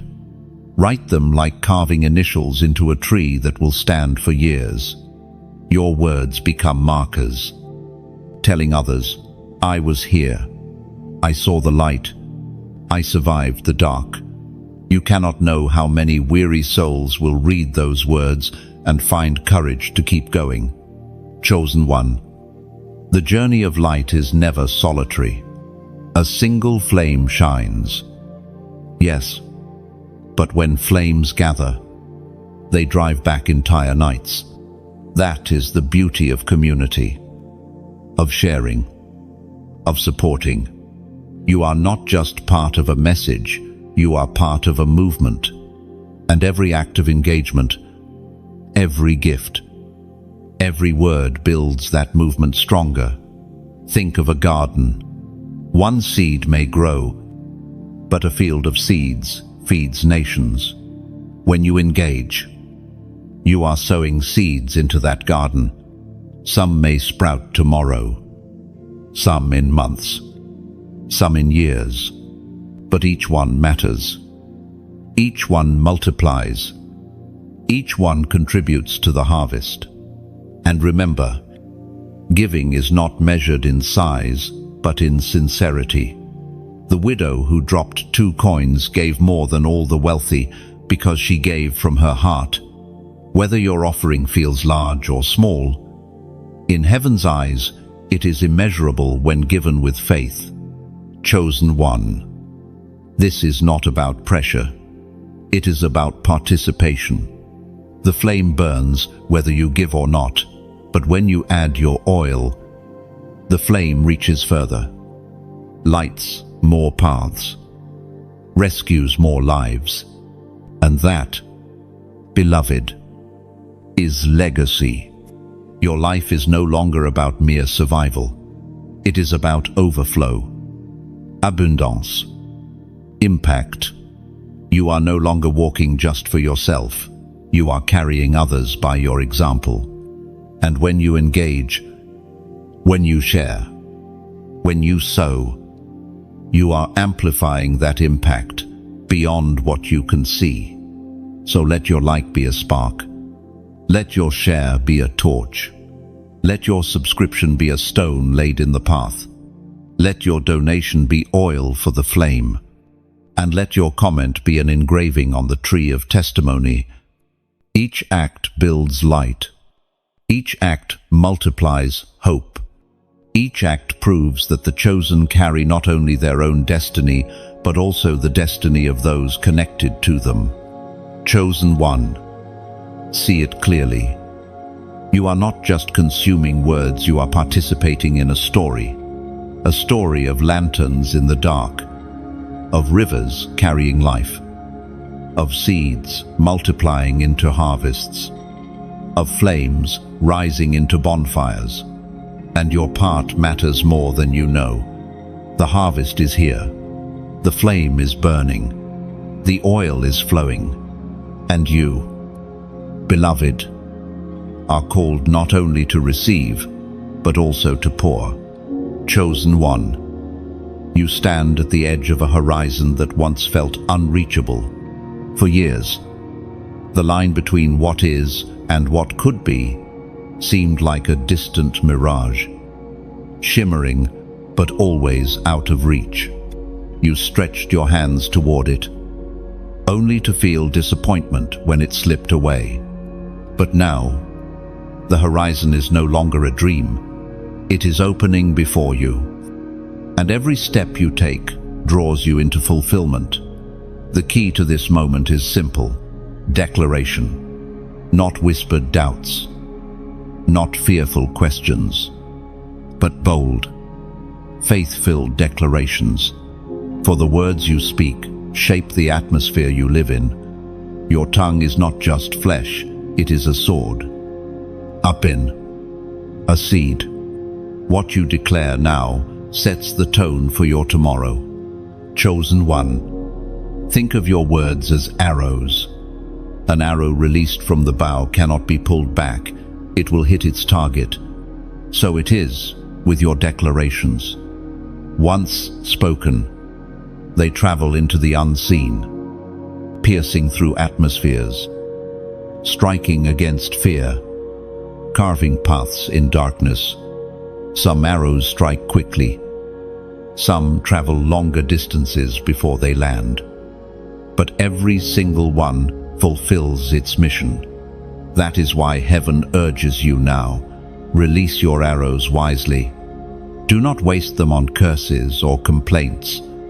Aim them at promises, at dreams, at the future prepared for you. Chosen one. Your words are also seeds. Every sentence you plant in the soil of your life will one day sprout into fruit you must eat. Bitter words produce bitter harvests, but words of faith produce sweet fruit. That is why your declaration, "I choose life," is more than symbolic. It is a seed of abundance. In days ahead, you will taste its harvest in peace, in joy, in opportunities that bloom suddenly. Each time you declare life, you plant another tree in your forest of destiny, a place where others will one day find shade. And consider this, beloved, words also build foundations. A house cannot stand without a strong base, and a destiny cannot stand without spoken truth.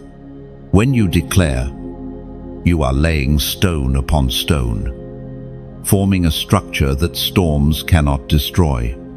Each word is a brick, each affirmation a pillar, each testimony a roof beam. When you walk into your tomorrow, you will not find an empty field. You will walk into the house you built with your words today. Declare carefully. Build faithfully. and soon you will dwell securely in what your voice constructed. The scriptures remind us in the book of Proverbs, chapter 18, verse 21, "The tongue has the power of life and death, and those who love it will eat its fruit." Chosen one, you have seen the power of words. Words once wounded you. Words once discouraged you. Words once made you feel like nothing would ever change.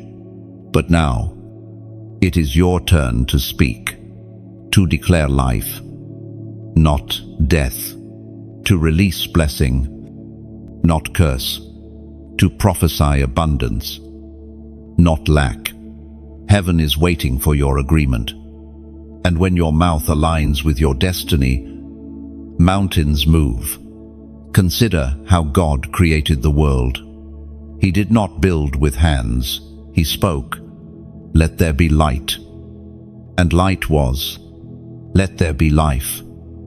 And life came forth. That same creative power flows through your voice. You are made in His image, chosen to echo His authority.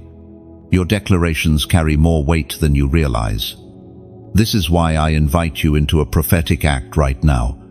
If this word is piercing your spirit, type these words in the comments. I choose life. It is only 3 words, but heaven hears them like thunder. You are not just commenting, you are declaring to the unseen, I reject death, despair, and defeat. I embrace life, hope, and abundance. When you write, I choose life, you are planting a seed that will bloom into fruit. You will eat in the days ahead. Chosen one. Words become anchors. When storms arise, the declarations you made in peace become your lifeline in battle. When fear whispers, you won't make it, your past declaration answers, I will live. When doubt insists, it's over. Your own words rise to say, I choose life. That is why this prophetic act matters. It is not for today alone, it is for tomorrow, for the unseen days, for the moments when you will need your own testimony to carry you. Think of the Israelites at Jericho. The walls were high, impenetrable. No weapon could break them. But heaven gave them a strange instruction. Shout. Their voices, united in declaration, tore down what stones could not.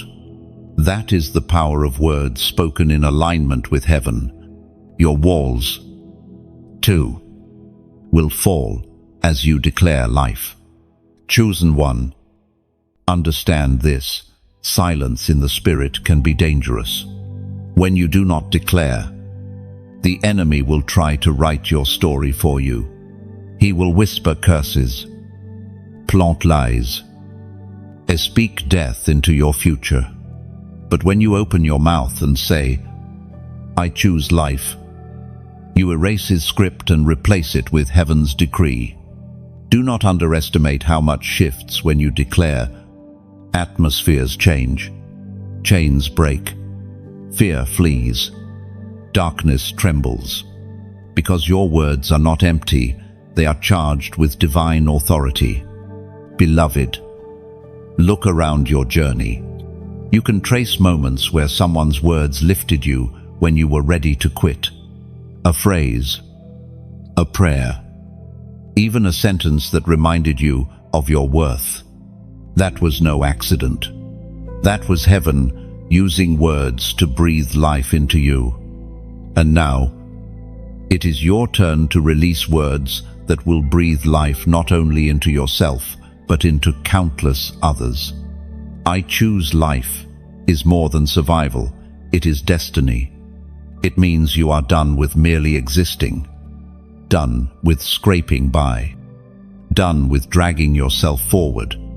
It means you are stepping into living fully, abundantly, joyfully, It means you will taste the goodness of the Lord in the land of the living. Chosen one, let your spirit rise with this truth. You are not at the mercy of despair.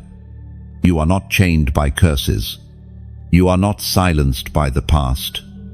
Your mouth is your key, your declaration, your weapon, your testimony, your seed.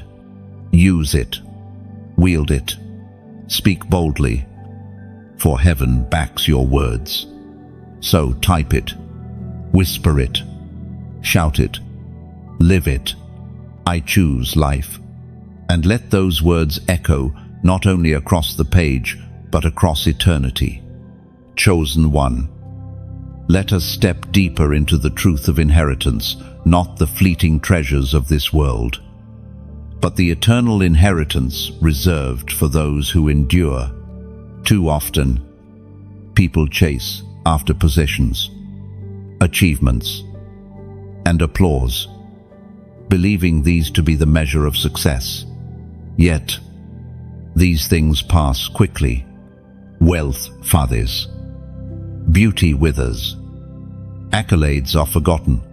What remains is the inheritance that cannot rust, cannot rot, and cannot be stolen. This is what you are stepping into now. For years, you wrestled with the fear of being left behind, of missing out, of watching others rise while you remained in waiting. You looked at their progress and questioned your path.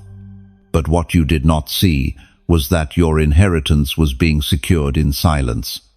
While others rushed into temporary rewards, heaven was writing your name on eternal treasures. And now, chosen one, the vaults of heaven are opening. Inheritance is not earned by striving, it is received by identity. You are not fighting to qualify, you are receiving because you belong. Just as a child does not beg for their share in a father's estate, you do not beg for what heaven already decreed as yours. The enemy tried to convince you that you were unworthy. But the truth is simple. Chosen blood runs in your veins. Chosen identity clothes your spirit. Chosen inheritance crowns your head. The scriptures reveal this clearly in the first letter of Peter, chapter 1, verses 3 and 4. Praise be to the God and Father of our Lord Jesus Christ. In his great mercy, he has given us new birth into a living hope through the resurrection of Jesus Christ from the dead, and into an inheritance that can never perish, spoil, or fade. Chosen one, pause and breathe this in. Your inheritance can never perish. It is not fragile. It is not subject to market shifts, to human betrayal, or to the schemes of the enemy. It is secured in resurrection power, guarded in eternal covenant, and sealed with divine mercy. You do not need to fear losing what was never fragile in the first place. Inheritance shows itself in many ways. First, it manifests as wisdom where others stumble. You will discern. Where others are blinded by confusion, you will see clearly. This wisdom is part of your portion, allowing you to navigate paths with supernatural clarity. Second, it manifests as peace, not temporary calm, but deep assurance that settles even when storms rage. Peace is wealth greater than gold, because it anchors you when everything else shakes. Third, it manifests as abundance, provision that flows without striving, opportunities that arrive without manipulation, blessings that cannot be explained except by divine hand.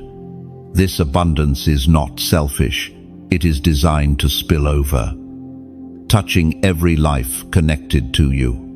Fourth, inheritance manifests as legacy. It means your children, spiritual or natural, will walk in blessings you never tasted.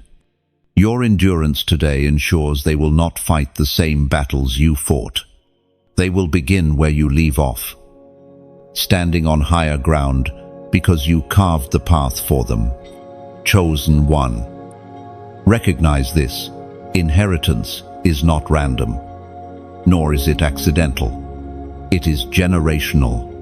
You are receiving not only for yourself, but for those who came before you.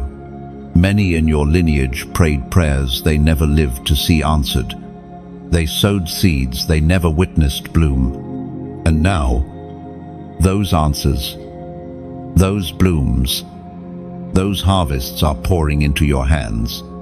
You are the receiver of promises whispered centuries ago. Do not underestimate the weight of this. Inheritance is responsibility. To squander it would be to dishonor both heaven and those who carried the burden before you. Handle it with reverence.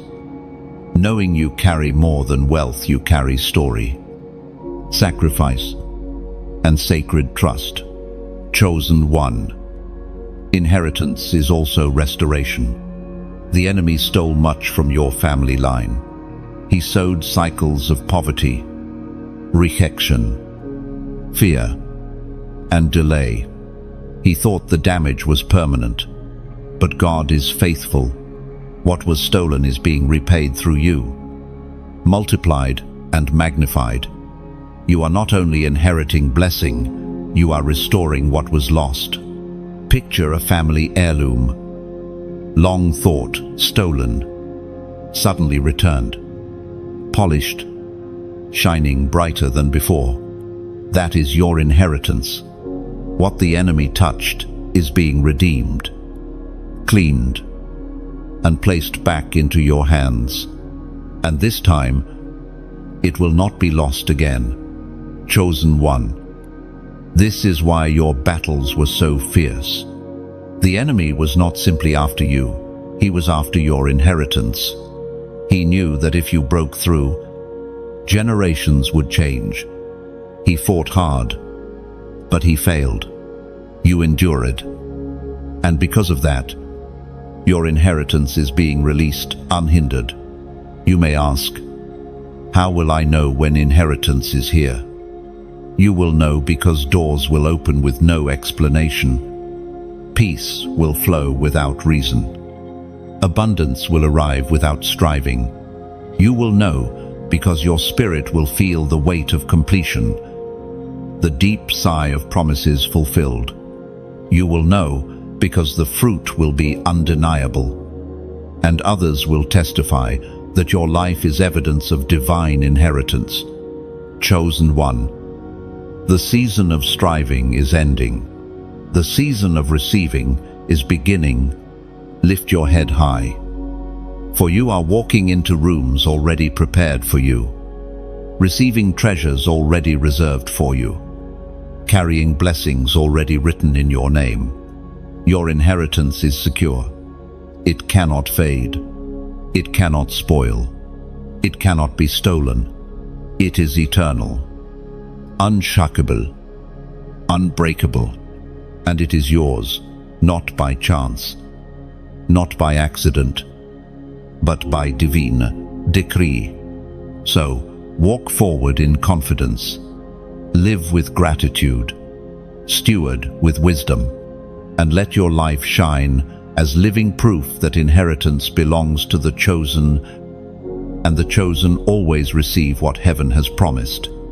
Chosen one. This is the season of unveiling vision. For years, your sight was clouded. Pain distorted your perspective.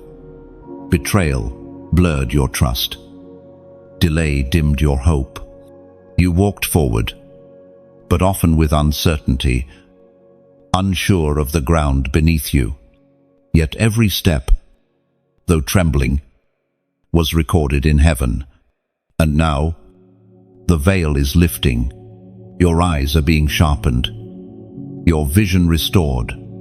You are about to see with clarity what was always before you, but hidden until the appointed time. Vision is more than sight. Sight is natural. vision is spiritual. Sight looks at what is, vision looks at what can be. Sight sees obstacles, vision sees opportunities. Sight measures with logic, vision measures with faith. Sight reacts to the present, vision prophesies the future. Chosen one. Heaven is granting you vision that transcends mere human sight. This is why you are sensing direction where once there was only confusion. Chosen one. Vision is like a lamp carried through a cavern. At first, the flame only lights a few steps ahead, and the darkness around you feels overwhelming. But as you keep walking, the flame grows stronger, illuminating walls, revealing pathways, and uncovering treasures hidden in shadows. That is how heaven works with your destiny. What was once concealed by fear or delay is now coming into view. Every step you take with faith expands the light, showing you not only the way forward, but also the beauty that was waiting unseen all along. Chosen one. Vision is also a compass placed within your spirit. Winds of distraction may blow, storms of opposition may rage, but the compass never lies. It points steadily toward true north, the calling designed uniquely for you. Others may wander in circles, chasing temporary glimmers, but you are anchored by direction. Even when the path feels crooked, the compass guides you back. Trust that inner witness, that quiet pull in your spirit. It is heaven's navigation system, ensuring you never miss your appointed destination. No matter how treacherous the terrain becomes, the Word of God declares in the book of Habakkuk, chapter 2, verse 3, "For the revelation awaits an appointed time, it speaks of the end and will not prove false. Though it linger, wait for it, it will certainly come and will not delay." Chosen one. Your vision lingered. You thought perhaps it had died. You whispered, "Maybe I heard wrong. Maybe I imagined it." But heaven assures you, it was not false. It was waiting for its appointed time, and that time has arrived. Vision carries weight. It does not entertain, it directs. When vision rests upon you, you cannot live casually. It demands focus, sacrifice, endurance. This is why the wilderness was necessary. Without discipline, vision becomes fantasy. Without testing, vision becomes fragile. But because you endured the process, your vision is now strong, refined, and unshakable. Chosen one. Vision is also protection. It guards you from distraction, from counterfeit opportunities, from voices that would derail you. When you know where you are going, you do not waste energy chasing every open door. You recognize that not every path is yours. Not every stage is meant for your feet. Vision narrows your focus and amplifies your strength. Do you see, beloved, how everything is converging? The whispers you once dismissed are aligning with the open doors before you. The dreams you once feared to share are now manifesting in reality. The instructions you once thought too simple are revealing themselves as keys. The puzzle is forming, and the picture is beautiful. Vision is also contagious. Those around you will sense it, even if they cannot explain it. They will be drawn to your clarity, inspired by your conviction, strengthened by your endurance. Your vision will light their path, not because you preach, but because you live with direction. But vision must be written. What remains in thought often fades. What is written endures. Write the vision. Chosen one. Record the dreams. Capture the instructions. Trace the whispers. Do not trust memory alone. Write it as covenant, as reminder, as roadmap. In seasons when doubt returns, your written vision will stand as anchor. Chosen one. Vision will stretch you. It will pull you beyond comfort, beyond safety, beyond what feels possible. That stretching is not cruelty, it is preparation. For vision that requires no faith is not from heaven. If it feels too big for you, that is how you know it is divine. Heaven delights in assigning tasks beyond human capacity, for it ensures reliance on divine strength. And though the vision feels vast, do not despise small beginnings. The mighty tree begins as a seed. The roaring river begins as a trickle. The vision may start quietly, but its impact will resound. Do not dismiss the first steps, for they are sacred. Chosen one. Do not be surprised if opposition rises against your vision. The enemy fears clarity, for clarity dismantles his chaos. He will attempt to cloud your sight again, to sow confusion, to plant lies. But now you are stronger. Now your discernment is sharper. Now your faith is anchored. His tactics cannot blind you anymore. Your vision will require courage. You will step into rooms larger than your comfort zone. You will face tasks greater than your natural ability. But remember this, the vision was not given because of your strength. It was given because of your obedience. Heaven does not ask for perfection. It asks for yes. Chosen one. Your vision is not only for you, it is for nations, for generations, for countless souls you may never meet. You are carrying blueprints that will outlive your years. What you build will become shelter, nourishment, and guidance for many. This is why you cannot quit. Your vision is bigger than your comfort, bigger than your fears, bigger than your lifespan. And when the vision feels delayed again, remember Habakkuk's promise. It will not prove false. Though it linger, wait for it. It will certainly come. Delay is not denial, it is preparation. And you, beloved, are now prepared. Chosen one. Rejoice in this season of unveiling. Your eyes are clear, your spirit sharp, your path illuminated. Walk with confidence. Write with diligence. Live with purpose, for the vision is alive. It is real. It is divine. And it is unfolding before you now. Chosen one. The journey you have endured has not only been about survival, nor merely about breakthrough. It has been about refinement. Every fire you walked through, every storm you weathered, every betrayal you endured, all of it was not wasted. You are being refined like gold, purified of everything that cannot endure eternity, strengthened for the weight of glory now resting upon you. Refinement is not comfortable. Fire burns. Storms shake.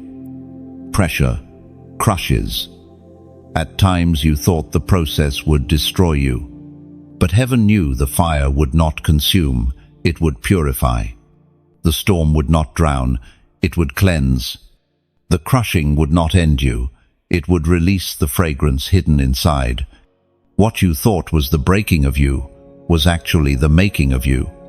Chosen one. You must understand the nature of gold. In its raw state, it is mixed with dirt and impurities, often unrecognizable to the untrained eye. It takes fire to reveal its worth. Heat separates the precious from the worthless. Pressure transforms what is hidden into brilliance. That is your story. The fire revealed your true value. The pressure unveiled your strength. The crushing released your fragrance. The scriptures remind us in the book of Zechariah, chapter 13, verse 9, "This third I will put into the fire. I will refine them like silver and test them like gold. They will call on my name, and I will answer them. I will say, 'They are my people.' And they will say, 'The Lord is our God.'" Afgu, this was your process. The fire was not punishment. It was proof. Proof that you belong to Him. Proof that His hand never left you. Proof that your identity as chosen could not be stripped by suffering. Every cry in the fire was heard. Every tear in the storm was counted. Every whisper of "help me" was answered. Even when silence seemed to reign, chosen one, refinement has given you something priceless: authenticity. In a world filled with imitation, masks, and performance, you stand as real. No more pretending. No more hiding behind false smiles. No more shrinking to fit in. The fire burned away the masks, and what remains is true, pure, undeniable. This is why people will be drawn to you now. They will see in you what is rare, a soul that has endured and emerged authentic. Refinement also gave you discernment. Once, you were easily swayed by flattery, fooled by counterfeits, entangled in empty promises. Not anymore. The fire trained your eyes to see beyond appearances, to discern motives, to recognize truth. You will not be fooled again, for your spirit knows the weight of authenticity and the emptiness of imitation. Chosen one. Refinement birthe résilience. The blows that once would have shattered you now only strengthen you. Where you once feared storms, you now walk calmly through them, knowing they cannot destroy what has already endured fire. You are unshakable, not because life became easy, but because you became strong. Refinement also produced reverence. You no longer take blessings lightly. You no longer treat opportunities carelessly. You no longer overlook small miracles. The fire taught you gratitude. Every open door now feels sacred. Every provision, a treasure. Every connection, a gift. Refinement stripped you of entitlement and filled you with reverence. Chosen one. Think of the olive. To release its oil, it must be crushed. Without crushing, the oil remains hidden, useless.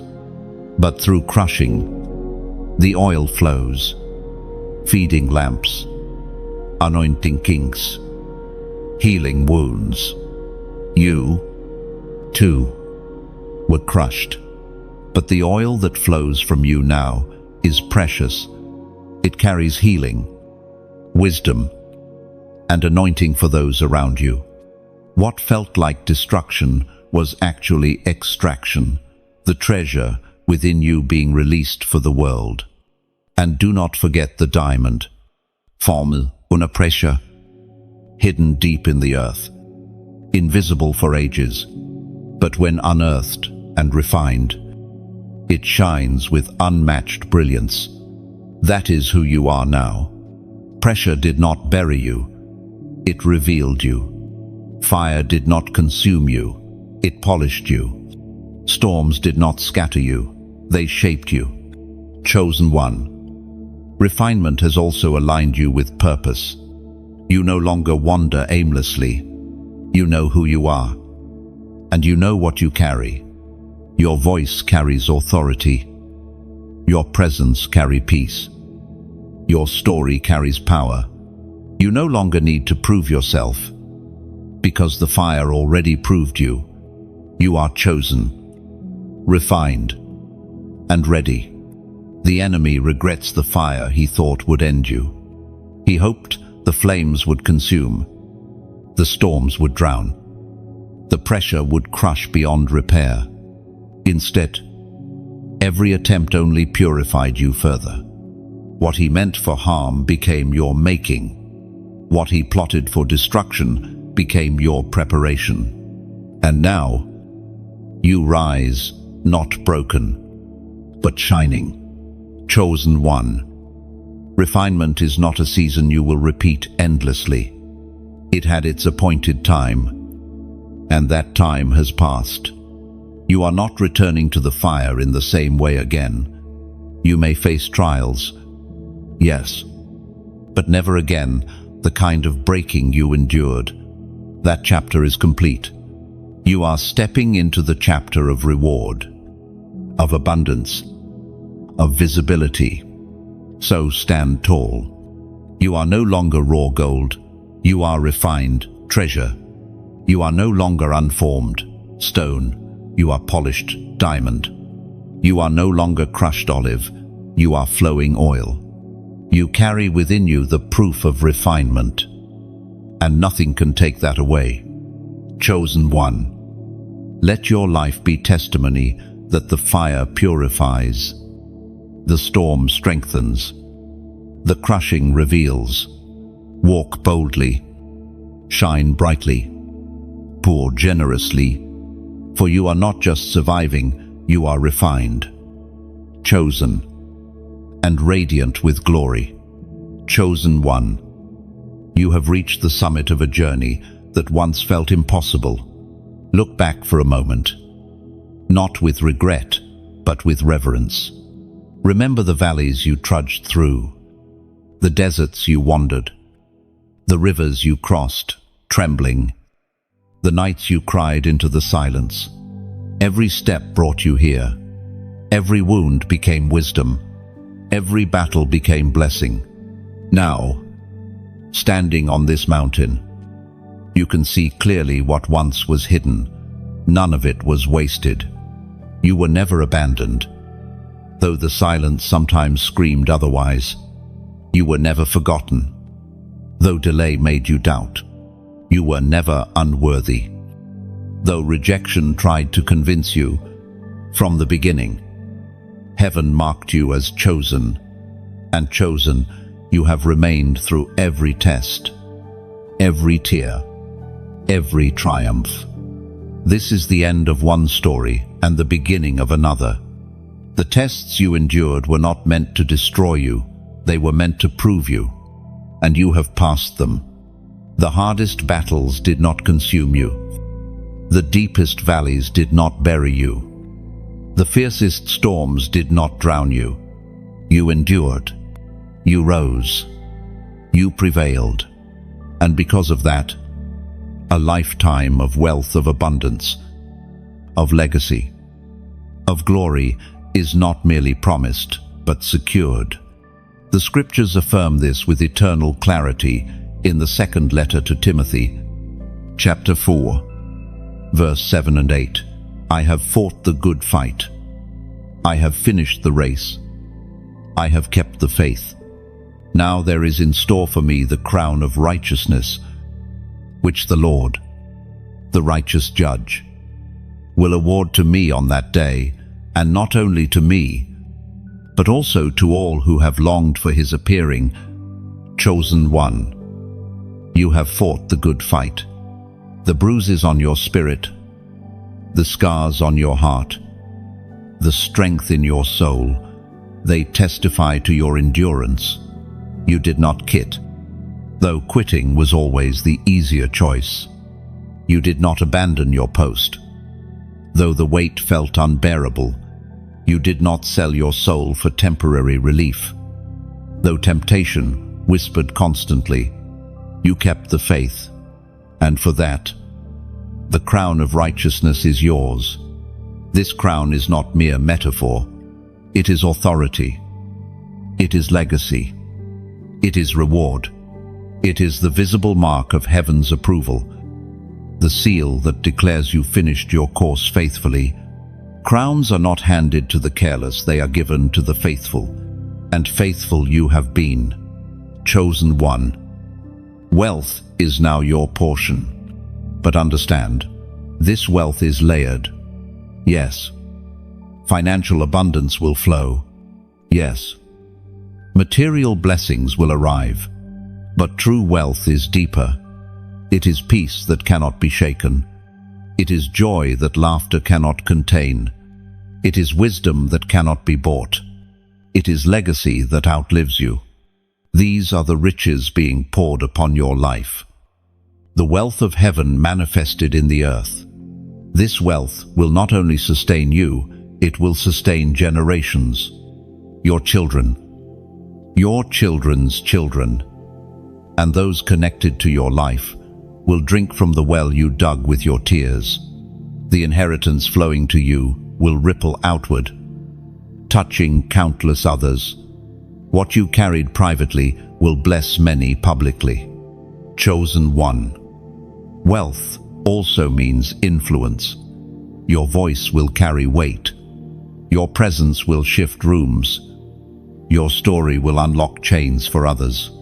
Influence is not about fame, it is about impact. And your impact will stretch farther than you can measure. Because heaven is amplifying what was once hidden in silence. Yet with wealth comes responsibility. Guard your heart, that pride does not creep in. Guard your hands, that greed does not corrupt them. Guard your spirit, that complacency does not dull it. Wealth is not the end of your calling, it is the tool for it. Use it wisely, steward it faithfully, multiply it generously. Chosen one. The hardest tests are behind you, but new assignments are ahead. You were refined not to rest in comfort alone, but to carry responsibility for others. The oil extracted from your crushing is not only for your healing, but for the anointing of many. The wisdom born from your storms is not only for your survival, but for the guidance of nations. You are a vessel now, and through you, heaven will pour endlessly. And yet, do not miss this truth. Your story is not only about duty, it is about delight. Heaven delights in you. Your endurance has made you precious in the sight of the one who chose you. The blessings arriving are not merely wages for labor, they are gifts of love. You are not just a servant, you are a beloved child. And every treasure being placed in your hands is a reflection of that love. Chosen one. Let the weight of glory rest on you now. You are stepping into rest after war, abundance after famine, clarity after confusion, honor after humiliation. You are stepping into the life reserved for the faithful, the crown awarded to the enduring, the inheritance promised to the chosen. Never again will you live in fear of lack.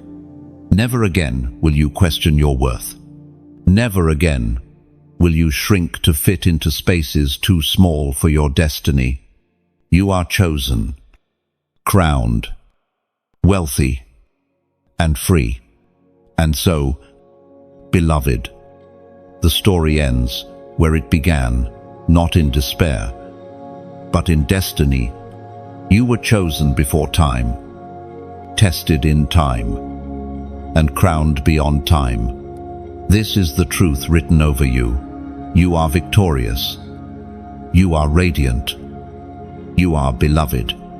Now step forward, not as one who hopes, but as one who knows. Not as one who pleads, but as one who carries. Not as one who wonders if it is finished, but as one who declares with certainty, it is finished, and it is begun. Chosen one. Before this journey truly closes, let me speak one last time into your spirit. You did not stumble upon these words by chance. Every line you have read, every truth that pierced your soul, every whisper that felt directed only at you, was heaven's hand guiding you here. This was never coincidence. This was divine timing. Look at what has been spoken. You are chosen. You have endured. You have overcome. And now you stand crowned, wealthy, not only in material abundance, but in peace, wisdom, and legacy. That truth deserves more than silent agreement. It deserves a response. When you press like, think of it not just as clicking a button, but as placing a stone on the altar of remembrance. It is your way of saying, yes, I heard this, and I receive it. Every like becomes a testimony, a marker of faith that cannot be erased. When you share, imagine yourself lighting another lamp and placing it in the hands of someone still walking in the dark. You never know who needs this word, the one ready to quit, the one crushed under fear, the one searching for hope. Your share could be the lifeline that keeps them moving forward. When you comment, you are adding your voice to a chorus. Do not underestimate the power of your words. Write what stirred in you. Write what you declare. Write what you believe. Someone else will read it and realize they are not alone. Your testimony may be the rope another soul grabs when they feel like letting go. And when you subscribe, think of it as taking your seat at the table.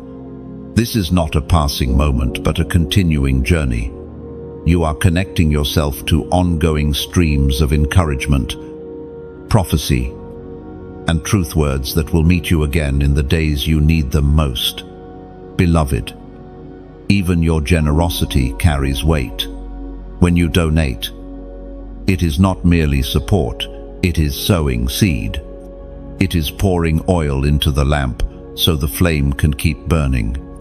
Your seed ensures that messages like this reach farther, shine brighter, and touch more lives than you alone ever could. Do you see it now? Each act is more than digital, it is spiritual. Each act multiplies light. Each act proves that you are not only a receiver, but a carrier of blessing. You are part of something larger than yourself. Part of a movement of chosen ones rising in every nation, breaking chains, spreading hope, declaring destiny. So, chosen one, let your final act today reflect the truth you carry. Do not walk away silently. Respond. Testify. So, connect. Because your engagement is not about numbers, it is about legacy. This is your moment to say with your actions what your spirit already knows. I am chosen. I am crowned. I am ready for the life ahead. Press like, share light, comment your truth, subscribe to stay connected. Give as you feel led. Do it with sincerity, with gratitude, with vision. For this is not the end, it is the continuation of a story that heaven itself is still writing through you. Chosen one, your best days are ahead. Rise and walk in them boldly.